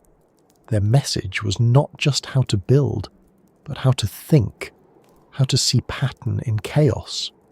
As time passed, the identities of these teachers merged with local deities. Their human traits faded, replaced by symbols. Viracocha became the sun, Thoth became the moon, Quetzalcoatl became the morning star. In myth, they ascended to the heavens, but in history, they might simply have died, their stories growing taller with each generation. That transformation from person to symbol is how memory becomes myth. It's also how knowledge becomes eternal. What's striking is that many of these teacher myths include the promise of return. Quetzalcoatl sails away but vows to come back. Viracocha disappears over the sea, saying he will one day revisit his children. Even Prometheus, bound forever, implies that enlightenment will always return no matter how often it's punished. The idea of return is not just hope, it's continuity. It's the story's way of saying that knowledge once given can't be destroyed, only forgotten and rediscovered. When we think of civilization's progress, we often imagine a straight ascent from ignorance to enlightenment. But these myths tell a different story, of cycles, of rise and fall, of learning and losing. The teachers who came after the storm were not the first inventors, they were restorers. What they taught had been known before, and what we call progress may be nothing more than remembering at last what was once common. If the flood was the great forgetting, then these teachers were the great remembering. They seeded the world with fragments of a lost understanding. Their students built the first cities, recorded the first laws, and charted the first skies. The myths that grew around them preserved not only their lessons but their origin, that all wisdom comes from the effort to rebuild after loss. That's why, even now, their stories still resonate. They remind us that knowledge is not something we own, it's something we recover. Even in modern times, the archetype of the wandering teacher persists. We still tell stories about wise strangers who arrive after crisis to show humanity a better way. The names change: philosopher, scientist, prophet, engineer, but the pattern is the same. It's as though that ancient memory still echoes in our imagination, reminding us that wisdom often appears when the world needs to begin again. There's also something profoundly human about the humility these myths convey. The teachers never stay. They don't seek worship or wealth. They give what they know, then disappear. Perhaps that's what the first survivors understood best, that knowledge doesn't belong to any one person or place. It moves like the wind, carried from one generation to the next, surviving in the spaces between stories. If you look closely at the timelines of early civilizations, you can see faint traces of this movement. Cultures rising along river valleys within centuries of each other, developing similar systems of writing, measurement, and mythology. It's as though invisible hands were guiding the same principles into form across distant lands. The teachers may have been few, but their influence multiplied through memory. By the time writing appeared, their names were already lost, but their patterns remained. Perhaps that's what all teaching really is, the act of keeping memory alive through transformation. When we teach, we don't just pass on information. We pass on the impulse to seek. That impulse might be the oldest inheritance humanity possesses. It's what carried our ancestors through the flood, across continents, through dark ages and rebirths. It's what built every city and inspired every story. In that sense, the teachers who came after the storm never truly left. They live in the continuity of curiosity, in every question that begins with how and why. They live in the builders who watch the stars, in the healers who listen to the earth, in the storytellers who remember what others have forgotten. Their lesson was simple and eternal, that knowledge is the light that survives the storm, and so when we study their myths today, we're not just reading old tales, we're participating in the same cycle of remembering. We're listening to the voices that first rose after the silence of catastrophe. We're hearing the world learning to speak again. Every temple, every symbol, every scrap of preserved wisdom is a trace of that first conversation between survivors and students, between memory and hope. The world they rebuilt eventually forgot them, as all worlds do. But their fingerprints are everywhere, in the ratios of sacred geometry, in the calendars that still track the stars, in the words we use for light and order and rebirth. The teachers may be gone, but their classroom is the earth itself, and somewhere in that ongoing lesson, the story continues, not ending, not repeating, but evolving, as all memory does when it finds a new listener ready to understand. Long after the teachers were gone, their lessons remained. The people who had listened carefully and built their lives around what they had learned began to preserve that knowledge in the only way that would survive centuries of forgetting. They carved it into stone. Not stories, not words, not names, but shapes, numbers, and alignments. They built monuments that spoke without language, codes that could outlast storms, droughts, wars, and even memory itself. And today, when we stand among those ruins, we feel that strange sense of familiarity, as though the stones themselves are trying to tell us something we once knew, but can no longer fully translate. Everywhere on Earth, from deserts to jungles, from mountains to coasts, humans raise stones to the sky. Some are colossal, requiring engineering skill far beyond what we expect from their supposed time. Others are small and precise, perfectly aligned to stars or solstices. They appear in patterns that make no practical sense, circles, pyramids, spirals, grids, unless you understand them as a kind of language, a code written in geometry. The same shapes echo across continents, the step pyramids of Egypt and Mesoamerica, the ringed stones of Britain and Malta, the terraces of Peru and Indonesia. It's as if people everywhere remembered the same instructions, but expressed them in their own landscapes. When modern eyes look at these structures, we tend to see monuments, expressions of power or religion, but to the people who built them, they might have been something else entirely. Archives. The code in stone, left not for the gods but for the future, encoded in proportion, orientation, and rhythm. Because while words can be forgotten or mistranslated, geometry endures. A ratio never changes. A circle is always a circle. A triangle always points upward. A line between two stars always traces the same angle. That may be why these early builders relied so heavily on mathematical harmony. It was their way of ensuring the message would survive even if language didn't. Take the Great Pyramid of Giza. For generations it was treated as a tomb, but there's little evidence it ever held a royal body. Its internal structure is too complex for a simple burial. Its proportions, however, are extraordinary. The base perimeter divided by twice its height yields a number equal to p, the constant ratio of a circle's circumference to its diameter. Its alignment to true north is accurate to within a fraction of a degree, a precision unmatched until modern surveying tools. The pyramid's dimensions encode the curvature of the Earth and the length of the solar year. None of these details would be accidental. They suggest an understanding of mathematics, astronomy, and measurement far ahead of what we attribute to that period. Some dismiss these correlations as coincidence, but the same coincidences repeat across the world. The ancient city of Teotihuacan in Mexico is laid out with geometric relationships that reflect the orbits of planets.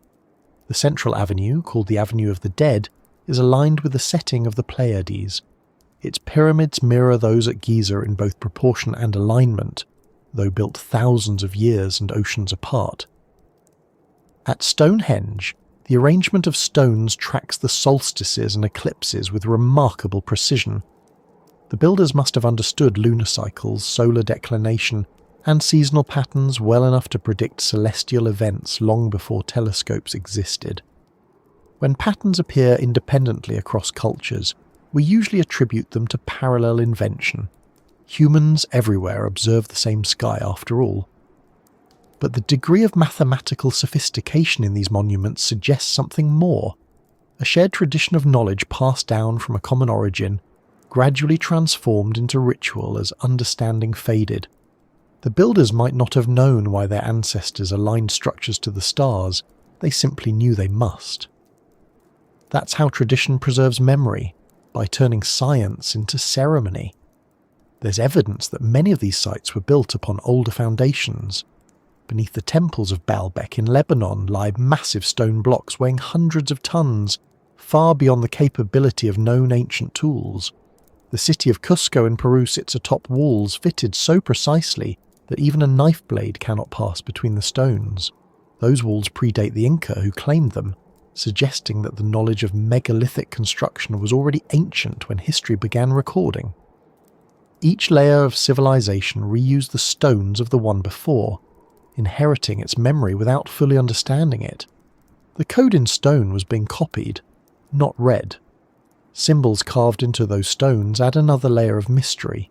Spirals, serpents, suns, stars, and geometric grids repeat in cultures separated by oceans. At Göbekli Tepe, among the oldest known monumental sites, pillars bear reliefs of animals arranged in patterns that some researchers believe correspond to constellations. In Egypt, the temple ceilings map the zodiac with uncanny accuracy. In Mesoamerica, glyphs depict celestial alignments tied to agricultural calendars. These aren't random decorations, they're diagrams of knowledge. The builders were recording cycles, solar, lunar, and perhaps even precessional, the slow wobble of Earth's axis that takes nearly 26,000 years to complete. To encode that cycle requires observation over thousands of years. So who started the clock?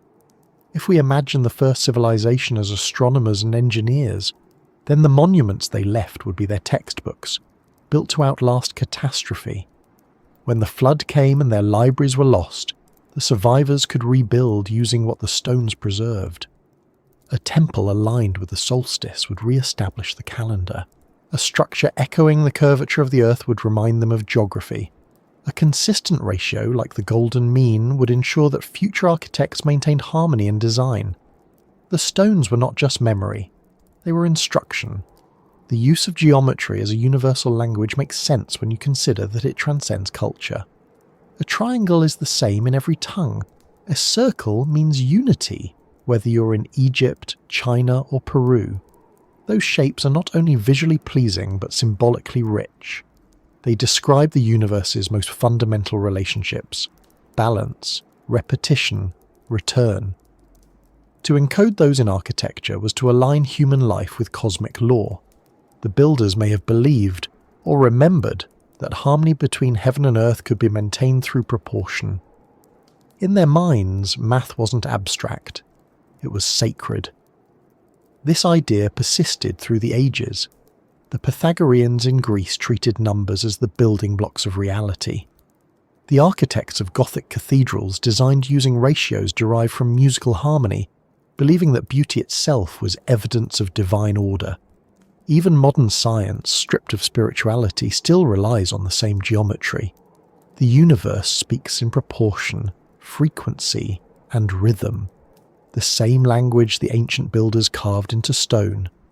Perhaps they weren't primitive at all, but fluent in that language. Perhaps what we call mystery is simply fluency we've forgotten. It's telling that so many myths describe the builders as semi-divine, giants, gods, or culture heroes. The Egyptians credited Thoth and Hermes with the design of their temples. The Sumerians said the Anunnaki directed construction of ziggurats. The Bible speaks of the Watchers teaching humanity the arts of metal and stone. In Mesoamerica, the Toltecs were said to have been guided by the gods in building their pyramids. The pattern suggests that the act of construction itself was considered sacred, as though the builders were participating in creation, reenacting the cosmic order through architecture. In that sense, the code in stone isn't just about mathematics, it's about meaning. Each temple, pyramid and monument was a statement of connection between earth and sky, between human and divine, between memory and hope. They weren't built to be seen, they were built to be understood. Even if that understanding has faded, the structures still function as intended. They make us look up, measure, and wonder. They trigger the same curiosity that inspired their builders. That may be the real message encoded within them, not information, but the impulse to seek it.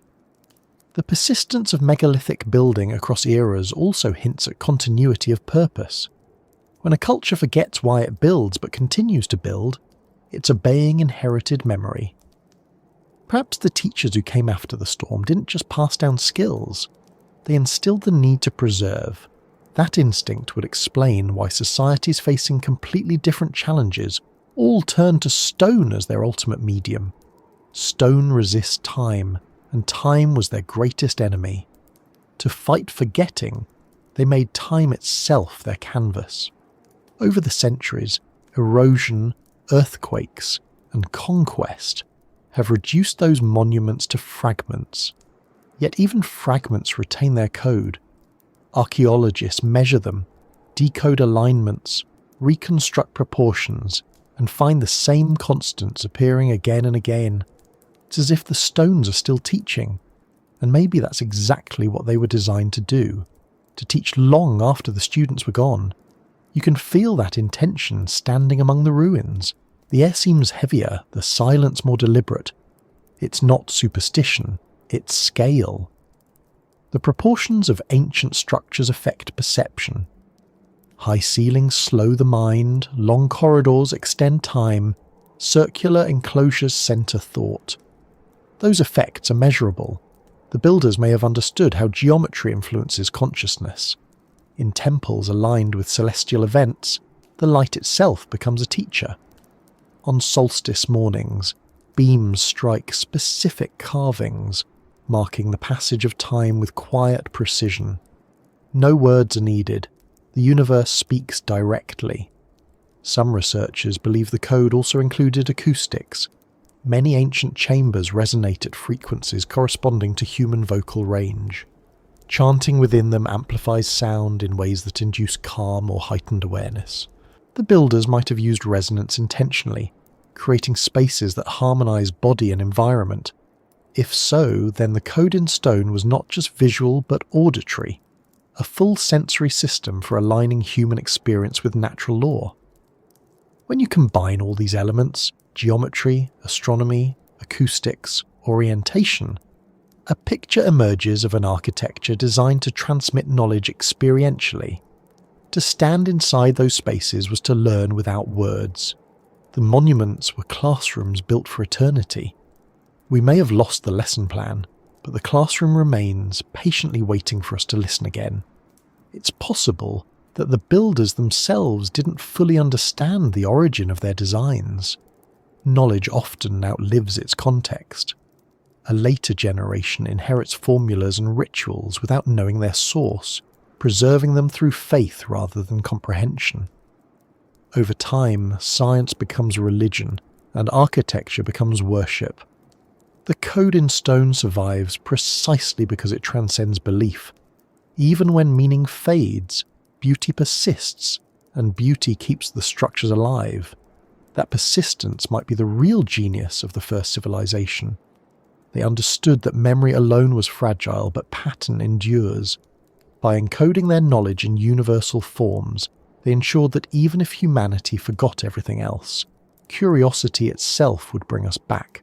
Every time a modern researcher measures a temple's alignment or uncovers a hidden chamber, they're participating in the same dialogue that began thousands of years ago. The code works because it compels attention. It keeps us asking, why? And maybe that's the entire point. The builders didn't just want us to know what they knew. They wanted us to remember how to ask. They wanted us to rebuild the chain of understanding link by link through observation and wonder.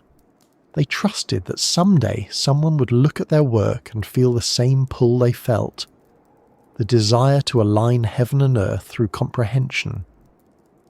When we trace their geometry, measure their stones, and marvel at their precision, we're continuing their experiment.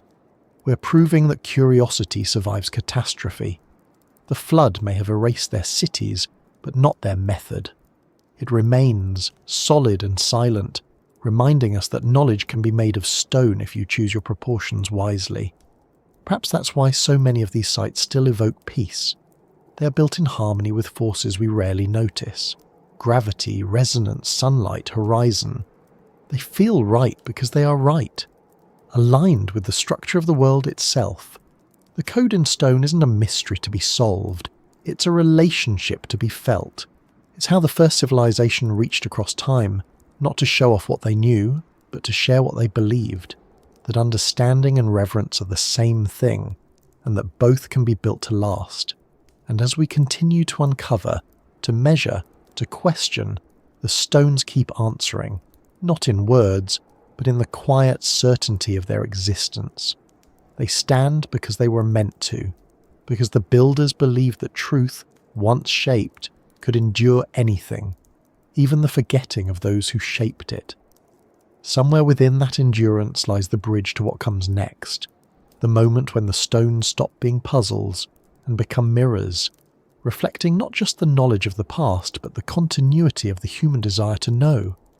The same desire that carved them, that rebuilt after the flood, that taught and remembered. The same desire that makes us look at the night sky and see patterns instead of chaos. The code in stone is our oldest inheritance, still speaking in the language of balance, still waiting for us to listen closely enough to understand. When the sky fell, it did not fall in one piece. It came down in fragments, in flashes of light that tore across the horizon, in fire that turned night into day. To the people who saw it, there were no words for what was happening. The heavens themselves seemed to shatter. They could not have known about comets or asteroids or orbital debris. All they knew was that something vast had struck the Earth, and that nothing would ever be the same again. We speak of ancient floods, of myths that describe the world drowning. But long before water swallowed the coastlines, something else may have struck the planet, setting that chain of disasters in motion. Across the world, geological evidence points to a moment, around 12,800 years ago, when the climate suddenly and violently changed. Temperatures plummeted. Ice sheets that had been retreating began to advance again. Forests turned to tundra, rivers froze, animals died out by the millions. Scientists call it the Younger Dryas, a brief but catastrophic return to glacial conditions after the Ice Age had almost ended. No one knows for certain what caused it, but one theory has never quite gone away, that the sky fell. In North America, a thin layer of black sediment lies buried beneath ancient soil, stretching from the Pacific Northwest to the eastern coast. Within that layer are microscopic beads of glass, carbon spherules, and traces of platinum, materials formed only under extreme heat, the kind released when something massive strikes the Earth's surface or explodes in the atmosphere. The same layer appears in parts of Europe and the Middle East, dating precisely to the onset of the Younger Dryas. It is as though a rain of fire had fallen across continents, burning forests and melting ice. If such an event happened, its effect on human civilization would have been profound. The people of that time were hunter-gatherers, scattered across the planet, but already beginning to settle and experiment with early forms of agriculture. They lived near the great ice sheets, along coasts and rivers, in places that would have been devastated by sudden climate collapse. Fires would have swept across dry landscapes, followed by months of darkness as dust and ash filled the sky. Crops and game would have vanished.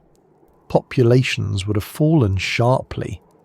To those who survived, the memory of that time would have been etched into myth. A war in heaven, a serpent of fire, the wrath of gods. The echoes of that catastrophe appear in the oldest stories. In the Popol Vuh of the Maya, the gods send burning stones from the sky to punish an ungrateful race of humans. In the Rigveda of India, the heavens blaze with fire and the world trembles as the stars fall like rain. The Norse remembered Ragnarok, when the sky would split open and the sun would darken. The Greeks told of Phaethon, the son of the sun god, who lost control of his father's chariot and scorched the earth before being struck down. Even the Bible's references to fire and brimstone and stars falling to earth echo the same image. These are not coincidences. They are the memories of what it looks like when the sky falls. Archaeological evidence suggests that humanity did not simply endure the Younger Dryas. It was reborn through it. Before the cooling, the world had been relatively stable. Afterward, civilization began. The trauma of that near extinction may have driven people to build, to record, to remember. Göbekli Tepe, that mysterious site in southeastern Turkey, was constructed just after the Younger Dryas ended. Its builders carved images of animals, celestial symbols, and patterns that seemed to depict a comet strike. One stone pillar, known as the Vulture Stone, shows a cluster of carved creatures arranged like constellations, and a falling object marked by a circle and tail. Researchers comparing it to astronomical data found that the carving matches the sky as it would have appeared around 10950 BCE, the very moment when evidence suggests a major impact event occurred. The image is not decorative, it's a record. If that interpretation is right, then Göbekli Tepe may have been both a monument and a warning. A place built to remember the day the sky fell, and to remind future generations that it could happen again. Its builders might have been survivors or descendants of those who lived through the fire and the floods that followed. They built not for worship, but for preservation. The carvings were messages, the alignments instructions.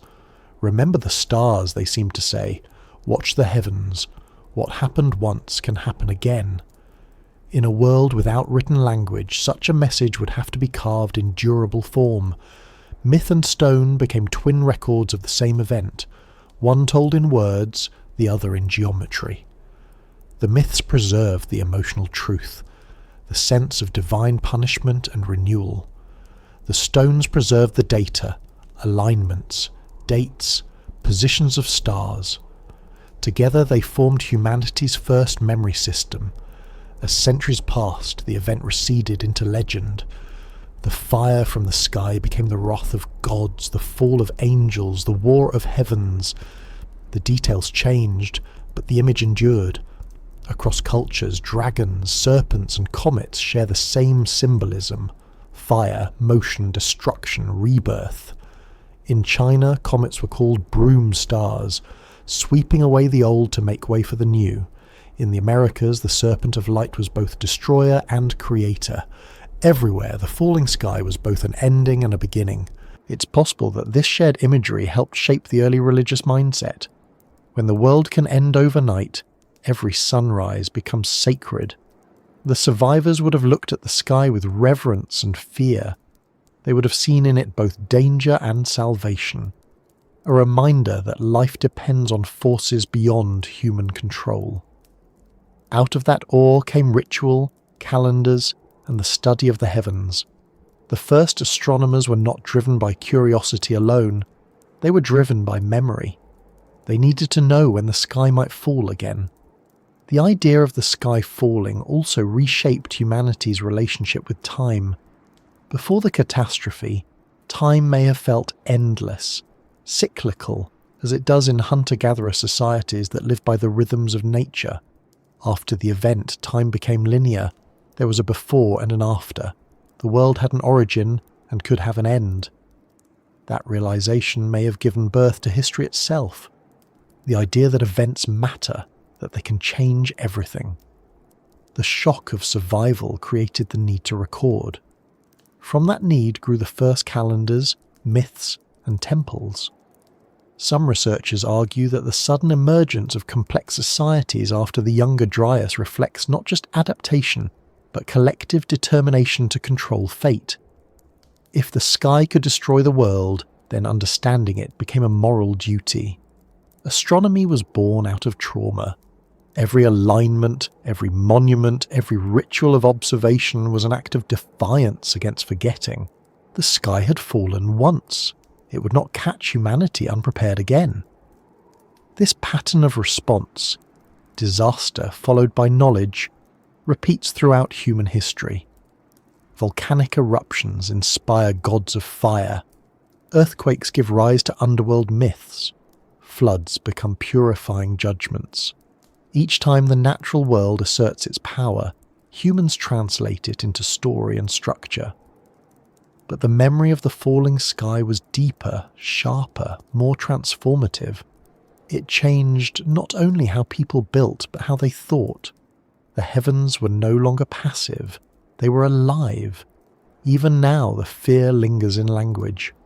We talk about disasters as if the sky were angry. Storms strike, lightning punishes, meteors threaten. We still name asteroids and comets after gods of chaos and vengeance. Somewhere deep in our collective mind, that old fear remains. The sky can fall again. It's a memory older than writing, older than cities, embedded in myth, because it was too large to hold anywhere else. There's a strange comfort in realizing that we still look up for the same reasons our ancestors did. When astronomers scan the heavens for near-Earth objects, they're continuing a project that began tens of thousands of years ago. We build observatories instead of stone circles, but the purpose hasn't changed. We're still watching, still remembering, and perhaps, without knowing it, we're honouring those who first looked up after the fire and said, "We must never forget." If the first civilization truly existed, the falling sky might have been its end. The flood that followed would have erased its cities, leaving only scattered survivors to carry its memory forward. That would explain why knowledge seems to have appeared suddenly in later cultures, because it was inherited, not invented.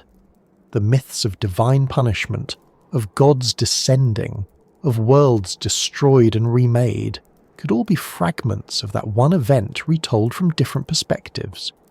The disaster became religion, and religion became the map of memory. Even today, scientists debate whether the Younger Dryas impact theory is correct. Some argue for volcanic eruptions or shifts in ocean currents instead. But whatever the cause, the effect was the same: global trauma. And trauma always finds its way into story. The myths of the falling sky endure not because they are superstition, but because they are history encoded in emotion. They are the sound of humanity remembering what it means to be fragile. To imagine that moment is to understand why our ancestors began to build in stone. If the heavens could fall, then permanence had to be created by hand. The monuments that followed were not just temples, they were anchors against impermanence.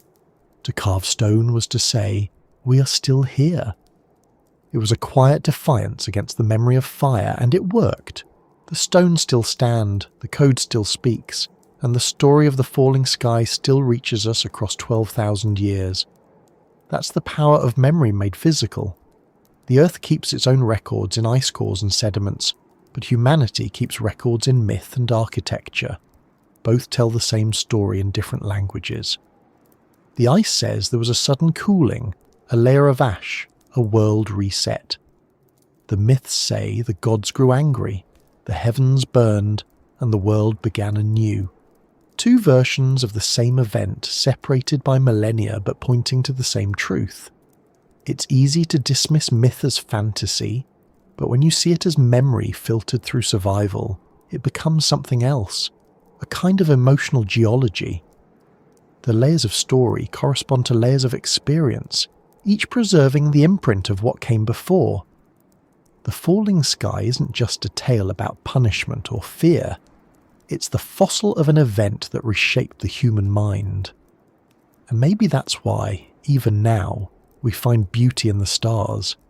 The same sky that once brought terror now inspires awe.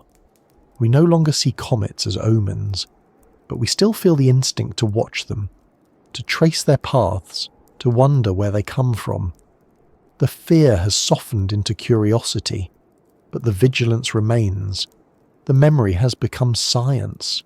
The teachers who came after the storm would recognize that transformation. They taught us to look up not in dread but in understanding. The story of the falling sky, then, is not just about destruction. It's about renewal through awareness. It's the point where nature and humanity began their long conversation. One of warning, resilience and remembrance. The sky may fall again someday, but we'll see it coming, and when we do, we'll know we've finally understood the lesson written across the ages. To watch, to remember, and to build in ways that endure.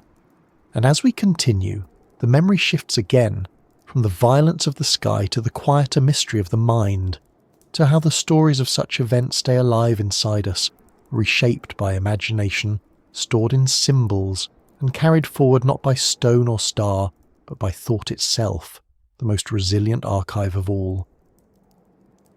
Memory is the bridge between worlds. It connects what was lived to what is told, what is lost to what is found again. When the storms ended and the earth settled, the survivors carried no libraries, no archives, no written records. What they carried was memory, fragile, mutable, alive. And through it, everything endured. Every myth, every ritual, every whisper of the first civilization began as a memory, shaped by emotion, replayed through generations until it hardened into story. But memory, unlike stone, moves. It shifts and adapts. It fills gaps with imagination, polishes edges with meaning. It's not a storage device, but a living process, changing as it's passed along. That flexibility is what made it powerful enough to survive the ages. The first people after the cataclysm didn't memorize history like scholars. They embodied it. They sang it, danced it, carved it into symbols and lived it through ceremony. To remember was not to recite, it was to relive. Neuroscience tells us that memory is deeply tied to emotion. The stronger the feeling, the more likely an event is to be remembered. Catastrophe, wonder, awe. These experiences carve deep grooves in the brain. That's why the oldest myths are not calm observations, but emotional landscapes. They pulse with fear and reverence, loss and rebirth. The human mind encodes meaning more effectively through feeling than through fact. So when the first storyteller spoke of gods, floods and fire from the sky, they weren't just describing what happened. They were expressing how it felt. The myth preserved the sensation of the event long after its details blurred. In that sense, mythology functions as a kind of emotional fossil record. Just as geology records layers of earth, myth records layers of experience. The surface stories, gods creating the world, heroes saving it, are the most visible. But underneath them lie deeper strata, collective memories of real events, filtered through fear, gratitude and wonder. When a civilization rebuilds after disaster, it doesn't remember perfectly. It remembers meaningfully. The facts become metaphors, and those metaphors become sacred. This process is not unique to the ancient world. It's how the human brain works even now. Each time we recall a memory, we reconstruct it, influenced by our present emotions and understanding. Over time, details fade, but the emotional truth remains. A traumatic event becomes a parable. A moment of awe becomes a symbol. We think we're remembering the past, but we're really remembering the story we've told about it. Multiply that across generations, and you have myth, memory that has survived so long it's become universal.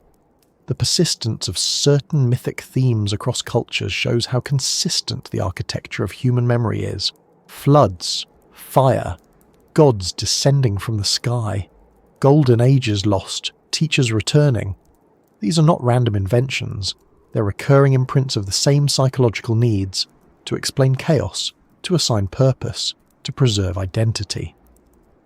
When the world collapses, memory provides continuity.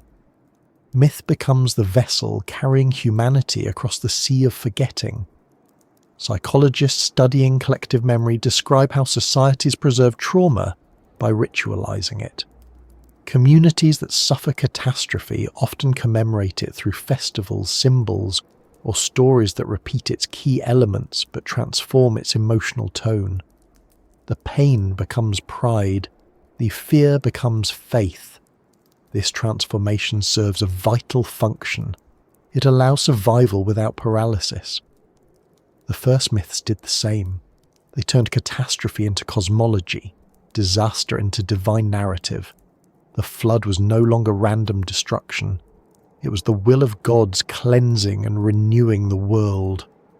The fire from the sky became judgment and revelation. By reshaping fear into meaning, humanity preserved sanity. Even now that process continues. Modern cultures create myths of their own, not about gods, but about origins and destiny. Science tells stories too. The Big Bang, evolution, extinction, rebirth. They're framed differently, grounded in evidence, but emotionally they serve the same purpose. They tell us where we came from, why we're here, and how to face uncertainty.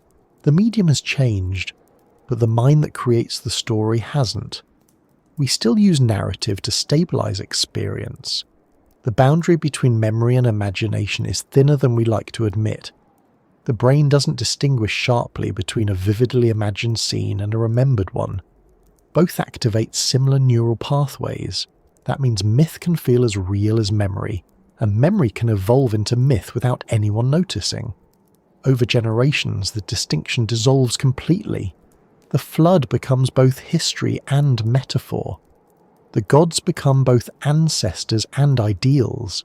The first civilization becomes both literal and symbolic. A real place that once existed, and a metaphor for our lost wholeness. That duality might explain why myths feel so intimate. They don't sound like someone else's history, they sound like ours. They carry an emotional resonance that factual records rarely achieve. When we hear about a world destroyed and reborn, something inside us recognizes the pattern, because we've lived it, individually and collectively. Every human life repeats that rhythm of loss and renewal. Every generation inherits a world half forgotten and rebuilds it in its own image. Myths simply scale that pattern up to cosmic size. The mind's need for pattern also drives myth-making. We are wired to seek coherence, to connect dots even when none exist. It's what allows science to progress, but also what fuels superstition. When ancient people saw stars moving across the sky, they didn't see random points of light. They saw stories, hunters, animals, gods. Constellations are a perfect example of how memory and imagination merge. The shapes aren't real, but they help us remember. The same mechanism applies to myth. The constellation of ideas, flood, fire, teacher, rebirth, creates a map of meaning, guiding us through the chaos of existence. Over time, these maps became sacred. They guided migrations, laws, rituals, and social structures. But beneath their theology lies psychology. Myths survive because they align with how the brain organizes experience. They offer closure where none exists. They turn the incomprehensible into narrative sequence. When we hear that the world was destroyed because it lost balance, we feel relief. The universe isn't random after all, it's moral. And when we hear that the world will be renewed, we feel hope. The story doesn't end in ruin. Myth fulfills the same cognitive need as memory, to make life coherent. That coherence shaped not only belief, but biology. Memory is strengthened by repetition and ritual, and ancient societies were built on both. Seasonal festivals, chants, and ceremonies weren't just expressions of faith. They were mechanisms of retention. Repetition reinforces neural pathways, ensuring that the story endures even if individuals forget. The collective mind becomes the archive. In that sense, every ritual site, every chant, every sacred calendar is a neural network made of people, connecting generations through shared remembrance. Language amplified that process. The invention of words for abstract concepts, sky, spirit, eternity, allowed memory to expand beyond the personal. Once a culture could describe what it felt, it could transmit feeling as knowledge. The teachers who came after the storm may have introduced not just agriculture and architecture, but the cognitive frameworks that turned experience into story. With words, memory became portable, and once written language emerged, myth could finally outlive the voices that told it. But even then, the spoken cadence of storytelling remained its true home. The rhythm of myth mirrors the rhythm of thought, pauses, repetitions, and patterns that echo how memory itself works. It's important to remember that myth isn't primitive, it's sophisticated memory engineering. It encodes moral, practical, and cosmological knowledge in forms that endure through oral transmission. A myth about gods punishing greed preserves social ethics. A story about a hero crossing the underworld preserves the psychological process of facing fear. A tale of a world destroyed by flood preserves geological memory. Myths are not lies. They're efficient storage systems optimized for emotional truth. Modern science, in its precision, often overlooks that emotional dimension, but the two are not opposites. They are complementary halves of the same human impulse, to remember accurately and meaningfully. The first civilization might have understood this better than we do. Their code in stone, their alignment with stars, their myths of teachers and floods, all reflect an integrated way of remembering, one that used feeling and fact together. We've separated them into science and spirituality, but they were once one system. When you see myth as a form of collective memory, the stories stop being mysterious and start being familiar. They describe the same processes that shape our individual minds: trauma and recovery, loss and renewal, ignorance and understanding. The flood is forgetting. The teacher is learning. The code in stone is the need to preserve. The sky falling is the moment when reality intrudes and forces change. Myth is the mind of humanity dreaming about itself. Even the way myths evolve mirrors how memory reconsolidates. New experiences modify old stories. A community that suffers drought will reshape its flood myth to include divine anger at imbalance. A people who see stars fall will merge that with earlier tales of judgment. Over centuries, layers accumulate, blending natural events with emotional interpretation. The myth becomes a living document, rewritten by each generation to reflect its reality. That adaptability is why myths never die. They don't compete with new knowledge, they absorb it. In that sense, myth and science are both expressions of the same underlying drive: to keep the world intelligible. When we send probes to the edge of the solar system, when we map cosmic background radiation, we're performing a modern version of star watching, extending the human memory outward. The difference is method, not motive. Both are acts of remembering who we are in relation to the universe. The human mind itself may be the last great monument of the first civilization, the one medium capable of carrying memory across every catastrophe. Our brains evolved to hold stories, to recognize faces, to feel patterns of cause and effect.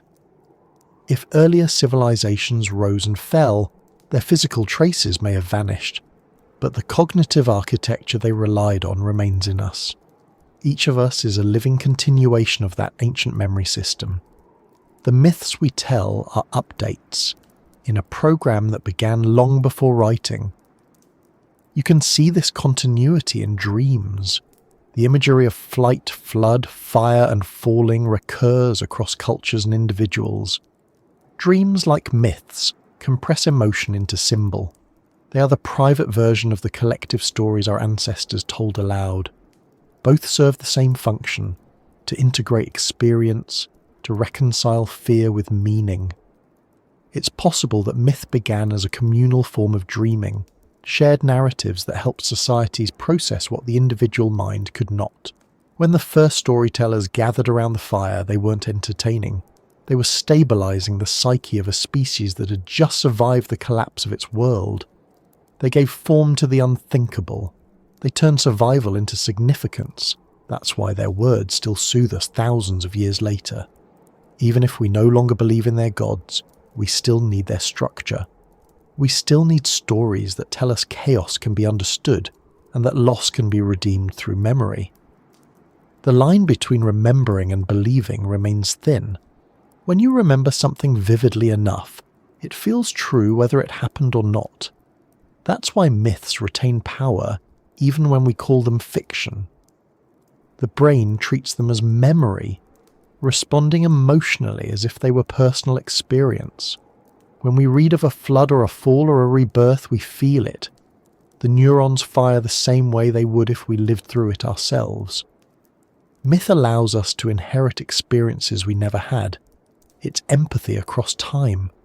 Perhaps that's why, even in an age of data and record-keeping, we still crave stories.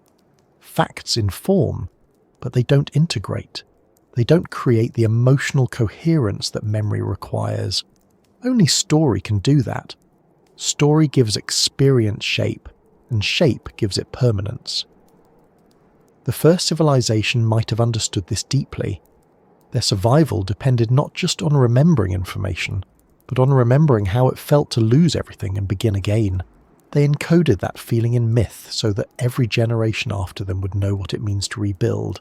And so, as we trace their stories today, we're participating in the same act they began, keeping memory alive through meaning. The myths are not relics of superstition. They are living reminders that remembering is an act of creation. Every retelling keeps the bridge intact. The sky may fall, the seas may rise, the stones may crumble, but as long as we can remember and tell, the first civilization still speaks through us. Somewhere between the neurological and the mythical lies the quiet truth that the mind itself is a monument, a temple built of connections, firing and fading, rebuilding endlessly, mirroring the rise and fall of civilizations outside it. And within that temple, the oldest voice whispers still, reminding us that to be human is to remember, to imagine, and to weave the two together until meaning is born. The first civilization that forgot itself did not vanish in a single day. Forgetting is never sudden. It creeps slowly, like fog across a field, softening the outlines of what once was clear.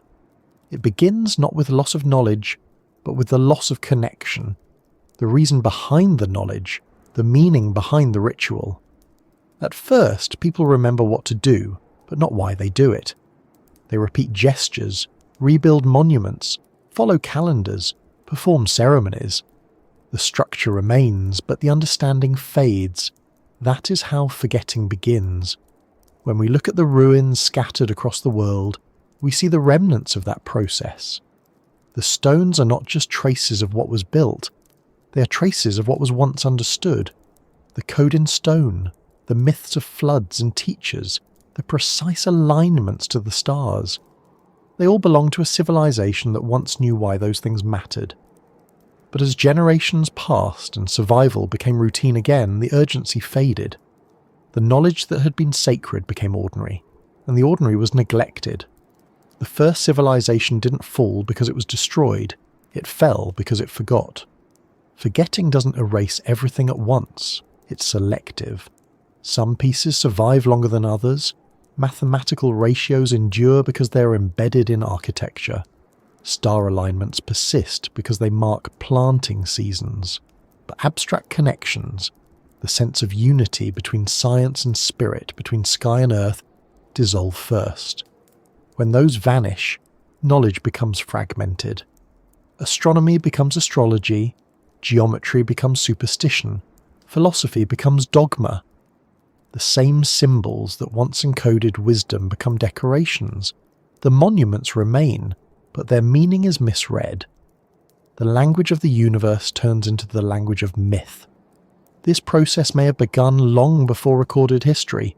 The people who built Göbekli Tepe or the earliest megaliths may have already been inheritors, not inventors, descendants of a culture that had known more than they did.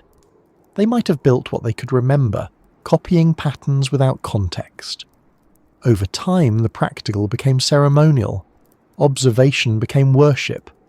When the teachers vanished, their lessons were preserved through reverence instead of comprehension. It was enough to keep the memory alive, but not enough to keep it clear. You can see the same pattern repeating in later civilizations. In Egypt, the pyramid builders were said to follow divine plans from a time before time, when gods walked the earth. In Mesopotamia, scribes copied older tablets whose origins they no longer understood. In India, the Vedas speak of knowledge passed down from earlier ages, preserved through sound alone. Each tradition describes itself as a fragment of something older, something once whole. The first civilization had become a myth even to its own descendants. Archaeologists often marvel at how sudden the rise of complex societies appears in the record. Farming, writing, mathematics, architecture, all emerge almost fully formed, as though remembered rather than discovered. But what's even more striking is how quickly that knowledge plateaus. Civilizations reach a level of sophistication and then stabilize, repeating the same patterns for centuries. It's as if they're living in the echo of something greater, maintaining the form but not the function. That stagnation is the shadow of forgetting. The first civilization might not have had the technologies we imagine. No machines, no metal towers, no lights or engines. Its sophistication may have been different, measured not by industry but by integration. Its people might have understood relationships between seasons, between elements, between consciousness and the cosmos, in ways that seem mystical to us now. They might have lived within a framework that united measurement, morality, and meaning. When that unity broke apart, civilization as we know it began, fragmented, specialized, compartmentalized. We became efficient but not whole. It's easy to think of forgetting as failure, but perhaps it was inevitable. Memory fades because life moves forward. After the flood, after the fire, after the rebuilding, generations grew up who had never seen the catastrophe. For them, the stories were not warnings but legends. The rituals were tradition, not necessity. The monuments were just there, part of the landscape. And so, piece by piece, the living memory became mythology. That transformation may have been the very thing that allowed civilization to evolve, to trade certainty for curiosity. The irony is that the first civilization may have designed its legacy to prevent exactly that. The code in stone, the alignment of temples, the sacred geometry, all were forms of long-term memory. But even the most perfect design cannot survive if no one knows how to read it. The builders assumed continuity, that their descendants would understand their symbols. They may never have imagined a world that had forgotten how to interpret them. Yet here we are, decoding what they left as if it were alien. In a way, it is. Not alien in origin, but alien in understanding. Some believe the first civilization perished entirely, leaving behind only scattered survivors who carried fragments of its wisdom. Others think it never ended, that we are its continuation, suffering from a kind of cultural amnesia. If civilization is a continuum, then forgetting is not extinction but sleep, a long pause between awakenings. The myths of golden ages and lost paradises may reflect our dim awareness of that sleep, the sense that something vital has been misplaced but not destroyed. The story of Eden, Atlantis, Shambhala all describe a time when humans lived in harmony with the world, followed by a fall into separation. They are metaphors for forgetting. Modern science, for all its achievements, often feels like an attempt to rediscover what was once intuitively known. We measure the curvature of the earth that the ancients built into their temples. We study the effects of sound on consciousness that ancient builders used in their chambers. We trace the movements of the stars that prehistoric astronomers mapped in stone. In trying to understand the universe, we may be remembering it. Each discovery is a small act of recollection, bringing into focus what was once second nature.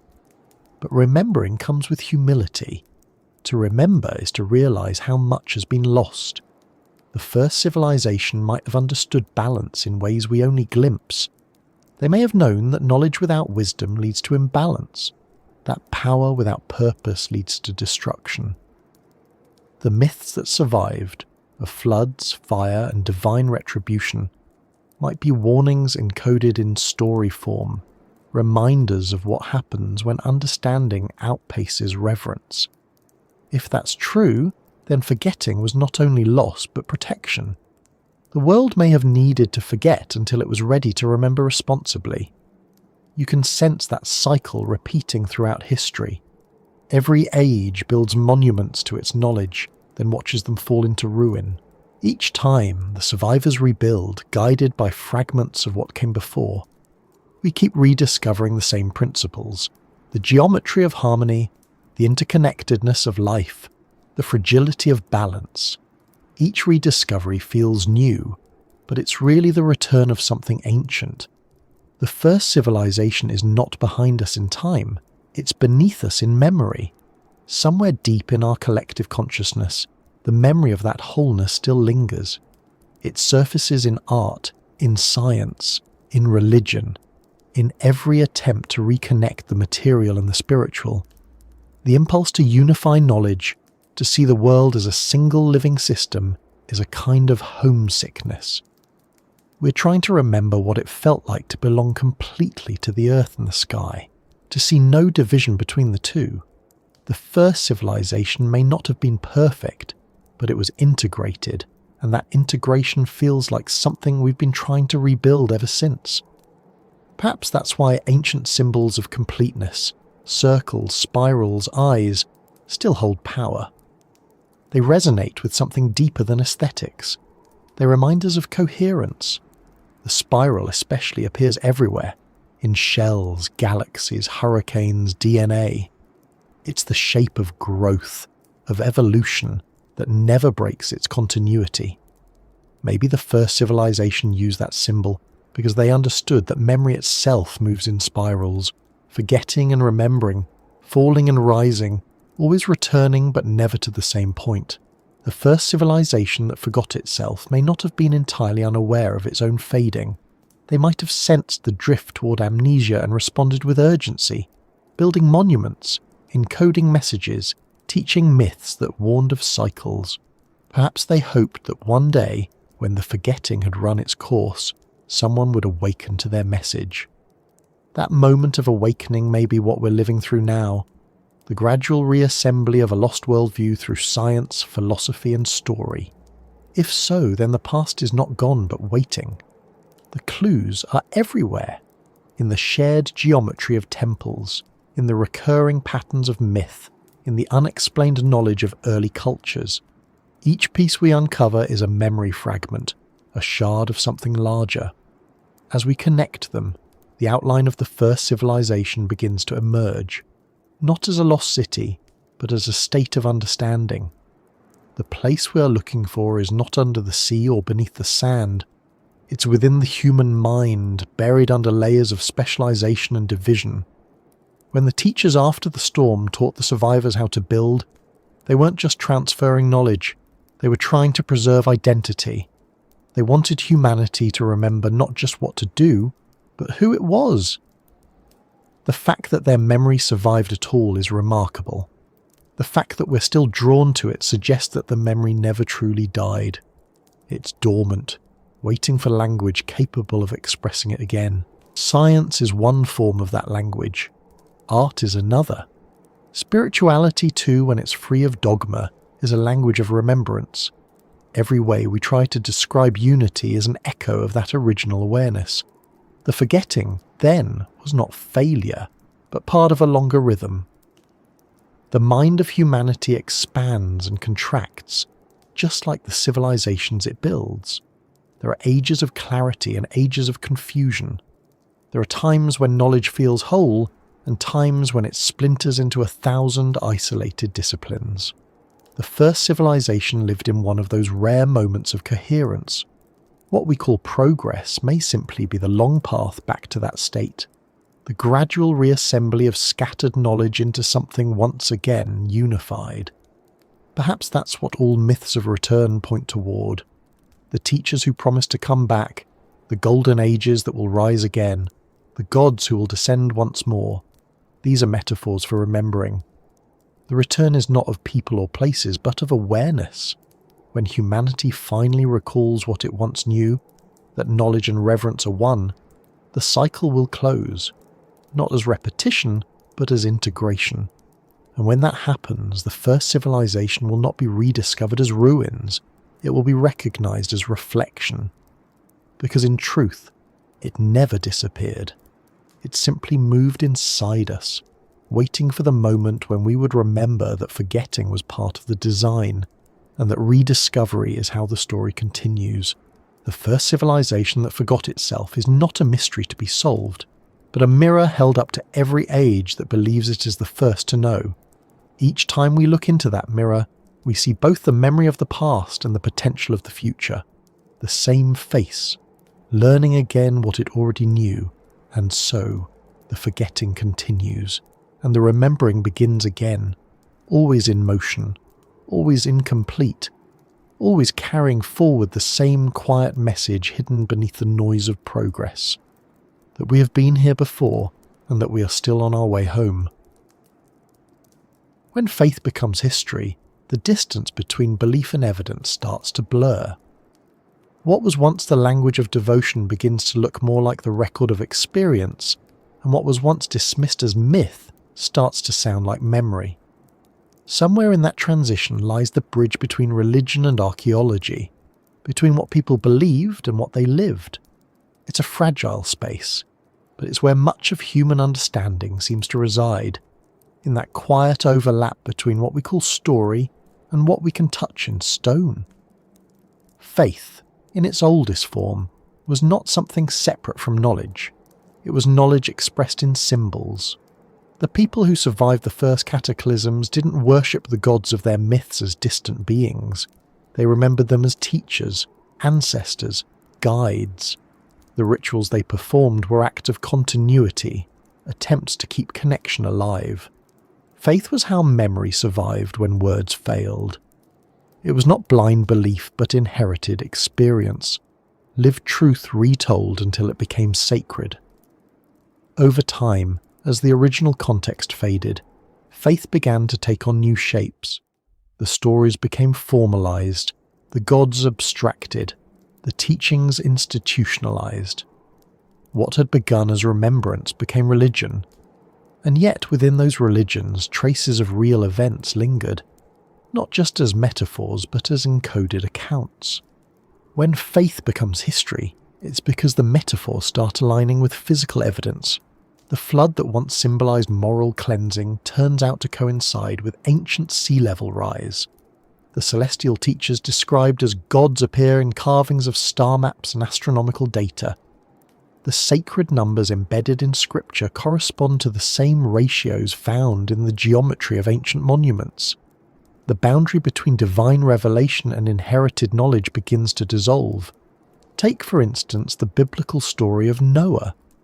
For centuries it was treated as pure myth, a parable about morality.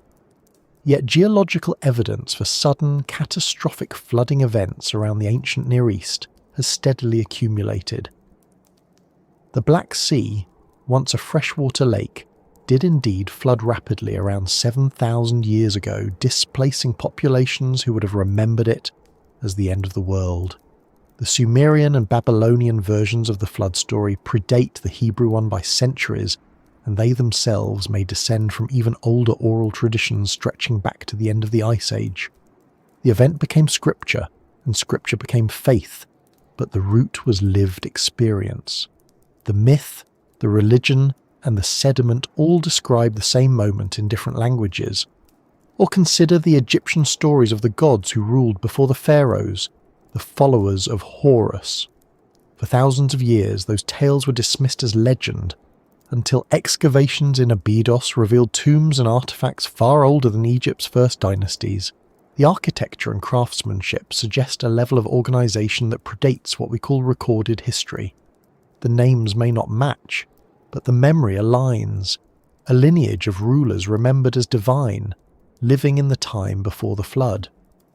Faith had preserved the outline long after the details were gone. The same pattern repeats in Greece, India, and the Americas. The gods who teach, the golden ages that end in disaster, the returns of light after darkness, all of them sound like religion, but when examined closely they behave like history. Each carries fragments of geological, astronomical or cultural truth, refracted through centuries of reverence. Faith became the archive when no other archive remained. It stored data in the only form that memory could trust, story sanctified by belief. What's striking is how consistent these sanctified memories are. Civilizations separated by oceans describe gods teaching agriculture, laws, and mathematics. They describe temples aligned to stars and calendars tracking celestial cycles. The fact that these details appear in sacred texts suggests that religion began as a repository for practical wisdom. The divine and the useful were one and the same. When the first civilization forgot itself, religion took over the role of remembering. Over time, of course, faith developed its own logic. The stories that began as memories of teachers became doctrines about creators. The symbols that once represented natural laws became metaphors for moral laws. But the underlying impulse remained the same: to preserve order, to explain origin, to ensure continuity. Even as understanding shifted, the structure of memory stayed intact. That's why modern science can sometimes read ancient scripture like a coded record of real events. The myth of a sky god descending in fire may describe a meteor strike. The tale of angels teaching humanity might echo the arrival of knowledge bearers after the flood. The visions of ascending to heaven could recall early astronomical observation. When faith becomes history, it's not because faith changes, but because our tools for reading it improve. There's a kind of humility in realizing that religion, far from being separate from science, may have been its earliest form. The priests of Sumer, the scribes of Egypt, the Brahmins of India, they were all scientists in their own way, measuring stars, recording floods, mapping time. Their devotion was their method. They didn't separate the sacred from the empirical, because both arose from the same desire to understand. When they built temples aligned with the solstice, they weren't worshipping the sun in ignorance. They were honouring its order. Faith was their science, and science was their faith. As centuries passed, the languages diverged. The sacred became poetic, the practical became analytical, and each side forgot that it once belonged to the other. But in the oldest myths, the unity is still visible. The gods of light are not abstract deities, they are embodiments of knowledge. The rituals that repeat celestial events are not empty gestures, they are calendars encoded in ceremony.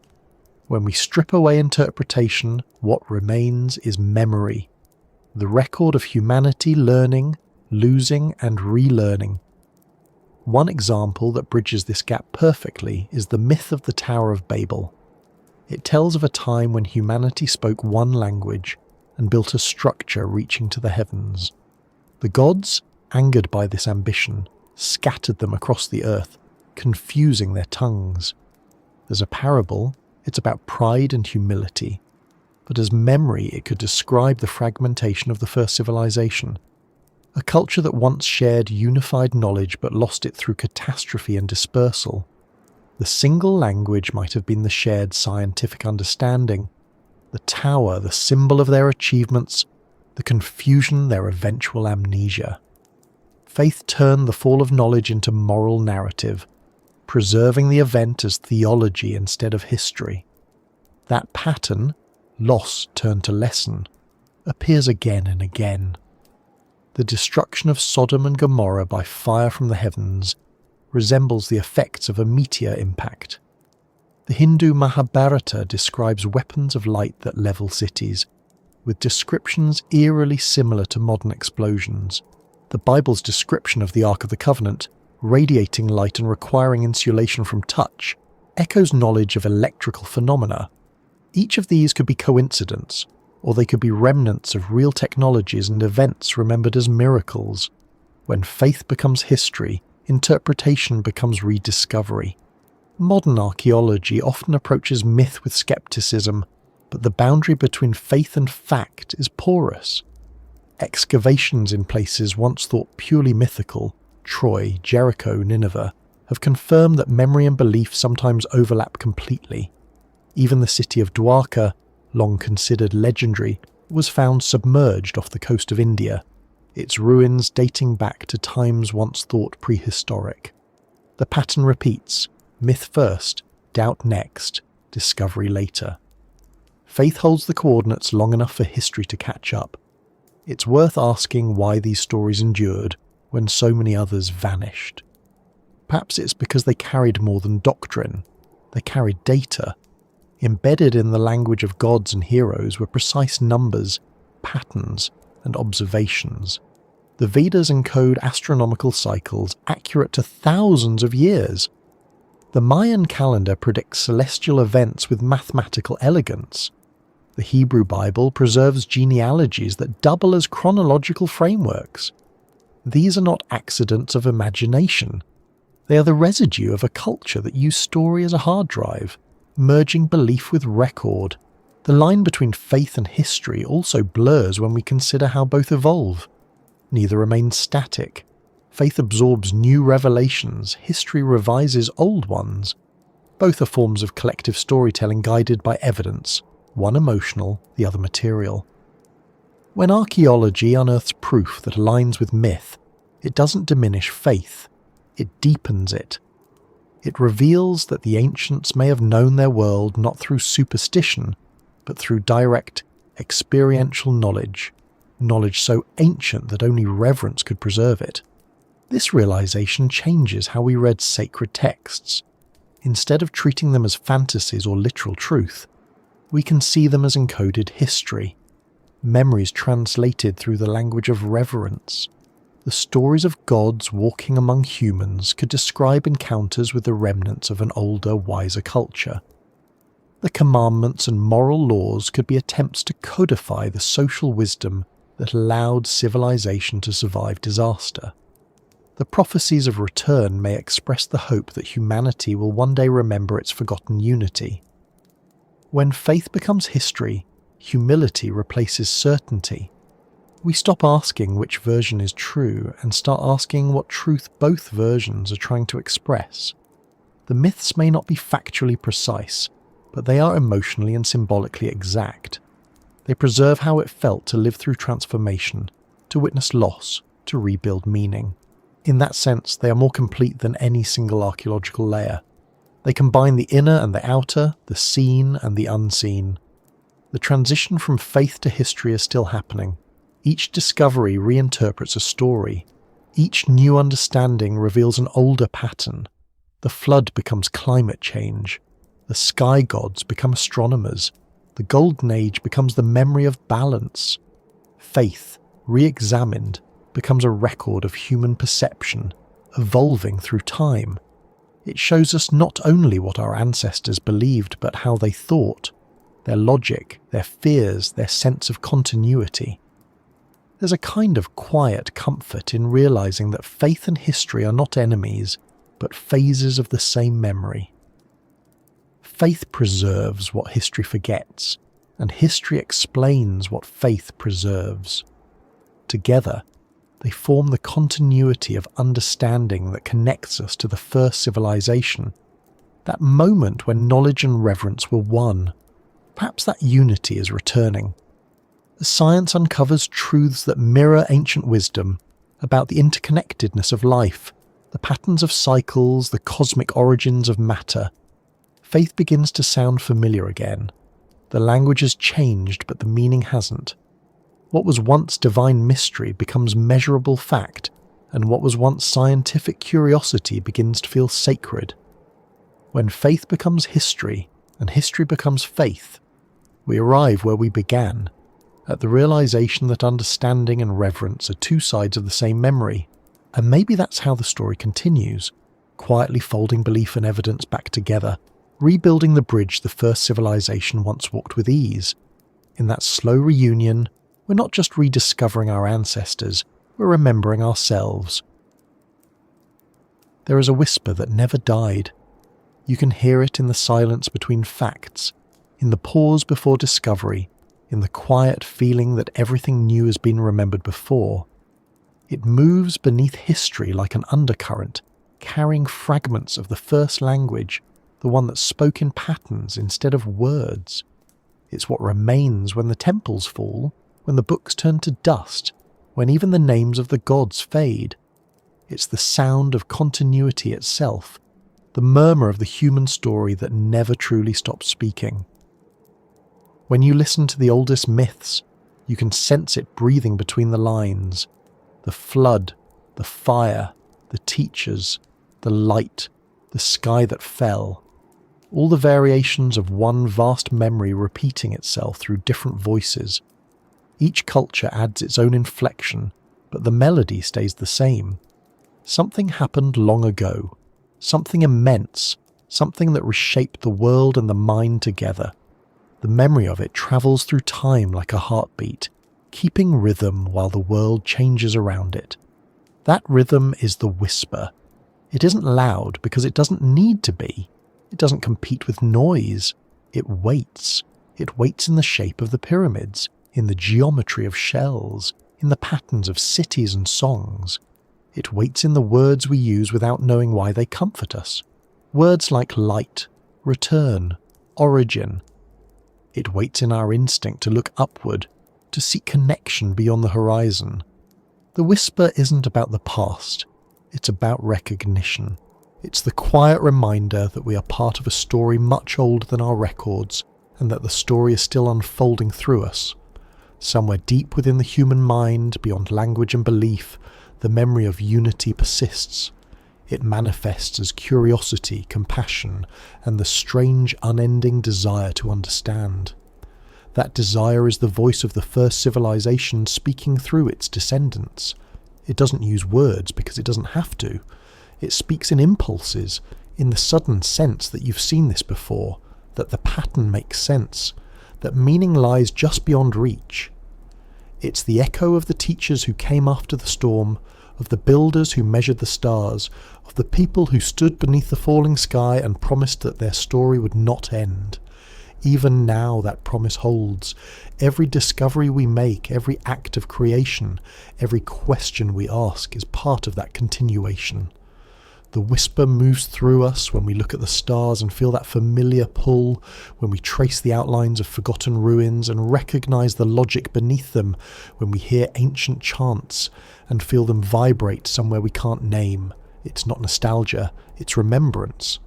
The whisper has no language, yet it translates itself into every language we invent. It becomes myth when spoken, science when measured, art when felt.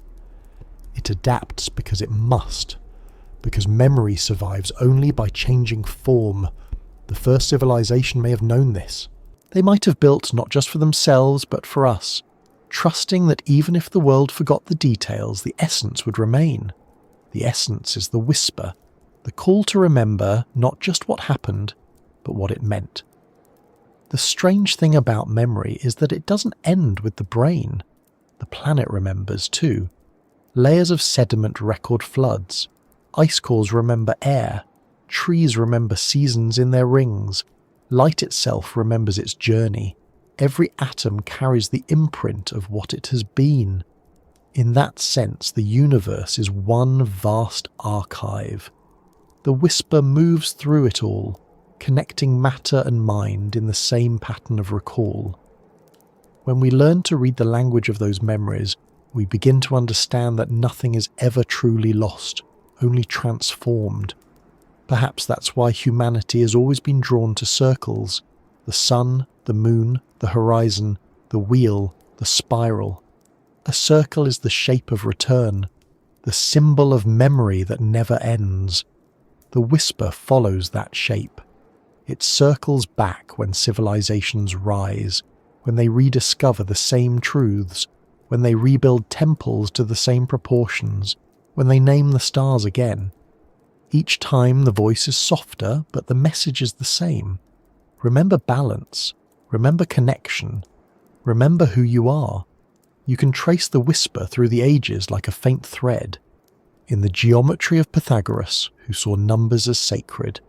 In the poetry of the Vedas, where sound itself was creation, in the writings of Thoth and Hermes, who claimed that as above, so below, in the Renaissance scientists who looked at the heavens and felt that studying them was a form of worship, in the physicists who now describe the universe as vibration, frequency, resonance, the same concepts carved into stone by people who lived 10,000 years before them.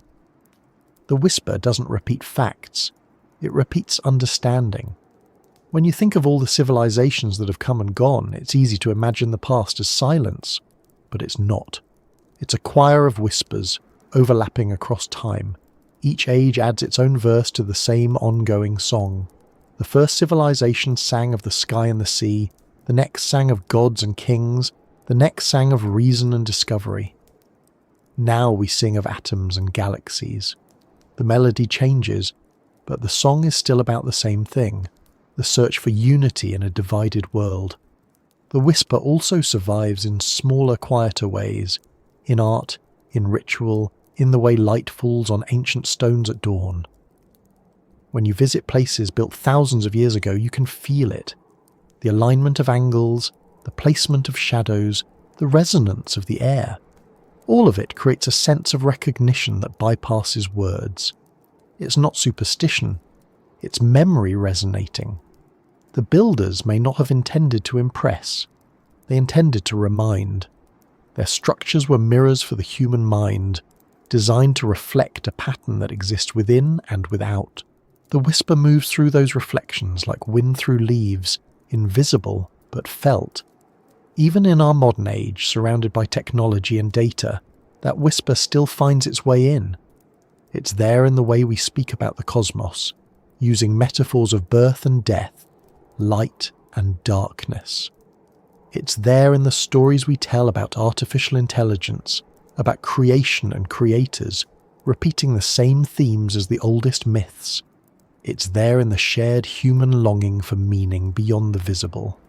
No matter how rational we become, we still reach for connection that feels ancient. The whisper adapts, shaping itself to every era's language, never louder than necessary, always just enough to remind us that we're still part of something older than memory itself. Sometimes the whisper grows stronger, usually when humanity stands on the edge of transformation. After wars, after disasters, after discoveries that change how we see ourselves. In those moments we turn inward, looking for context. We find it in myths, in philosophies, in the same questions the first people asked while rebuilding after the flood. Who are we? Where did we come from? What happens when the world resets? Those questions are the heartbeat of the whisper, repeating until the answers are remembered again. There's a quiet irony in how progress often leads back to origins. The more we explore space, the more we feel the need to understand our beginnings. The more we decode DNA, the more we see the same patterns that ancient minds saw in the stars. Repetition, symmetry, rhythm. It's as if the universe keeps reminding us that everything we learn is already written somewhere else. The whisper is not a voice of the past calling backward. It's the resonance of continuity pulling us forward. The first civilization might have known this, might have trusted the whisper to carry their essence beyond forgetting. They didn't try to preserve everything, only the pattern that would allow rediscovery. They built it into the world itself, into shapes and sounds and proportions. They trusted that one day someone would feel the pull of that pattern and follow it home. And that's what we've been doing ever since, tracing the same spiral through time, rediscovering what we once knew. You can hear the whisper in science as easily as in myth. It's in the language of symmetry, of relativity, of interconnected systems.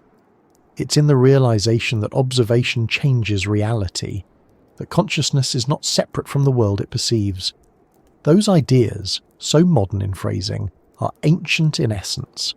The whisper has always said the same thing. There is no separation. The sky is within you. The pattern is you. The story is one. Perhaps that's why myths of return persist. The teacher who will come back, the golden age that will rise again, the awakening yet to come. These are not predictions of events, they're descriptions of awareness. The return happens every time we remember that the universe and the mind mirror each other. Every time knowledge and reverence reunite, the first civilization lives again. The whisper becomes speech, and the story continues. It may be that the whisper is all that was ever meant to survive. Words change, structures crumble, but the impulse to seek meaning remains constant. That impulse is self-preserving. It ensures that even when everything is forgotten, the desire to remember remains. The first civilization could not have passed on every detail of what it knew, but it could pass on that desire. It's the spark behind every act of curiosity, every work of art, every moment of wonder. The whisper is not information, it's orientation. It points the way back to coherence.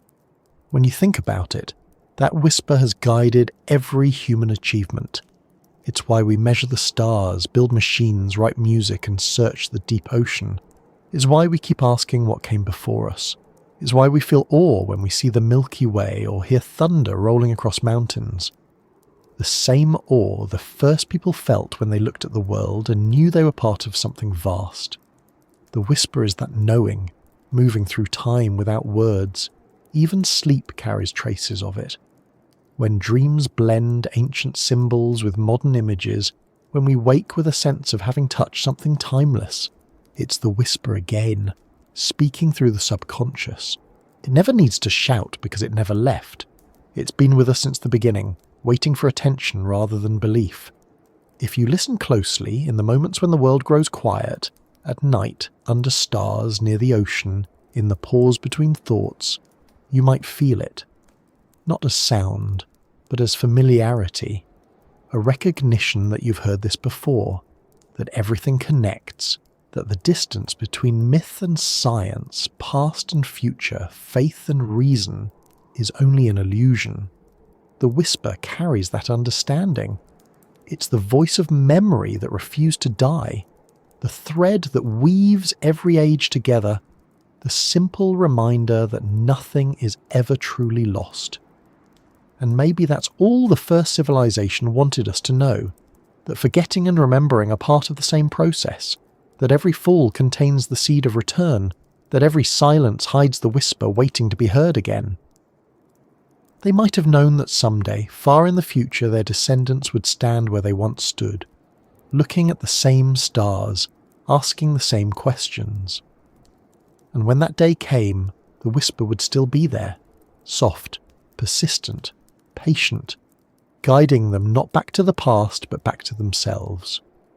Because in the end, the whisper isn't their voice or ours, it's the voice of continuity itself, the quiet truth that has always moved beneath history, carrying forward the memory of beginnings, the pattern of balance, the echo of unity. It doesn't need temples or scriptures or monuments, it only needs listeners. And as long as there are minds to wonder, the whisper will never fade. It will move through us, as it always has, reminding us that the story was never about gods or empires or catastrophes, but about the one thing that survives them all, awareness. It began as a murmur beneath the waves, became a song in the stars, turned into myth, then faith, then history. Now it speaks again, quietly, beneath the hum of the modern world, saying the same thing it always has. Remember. And somewhere, deep in the stillness of the night, when everything else has gone silent, it's still speaking, the whisper that never died.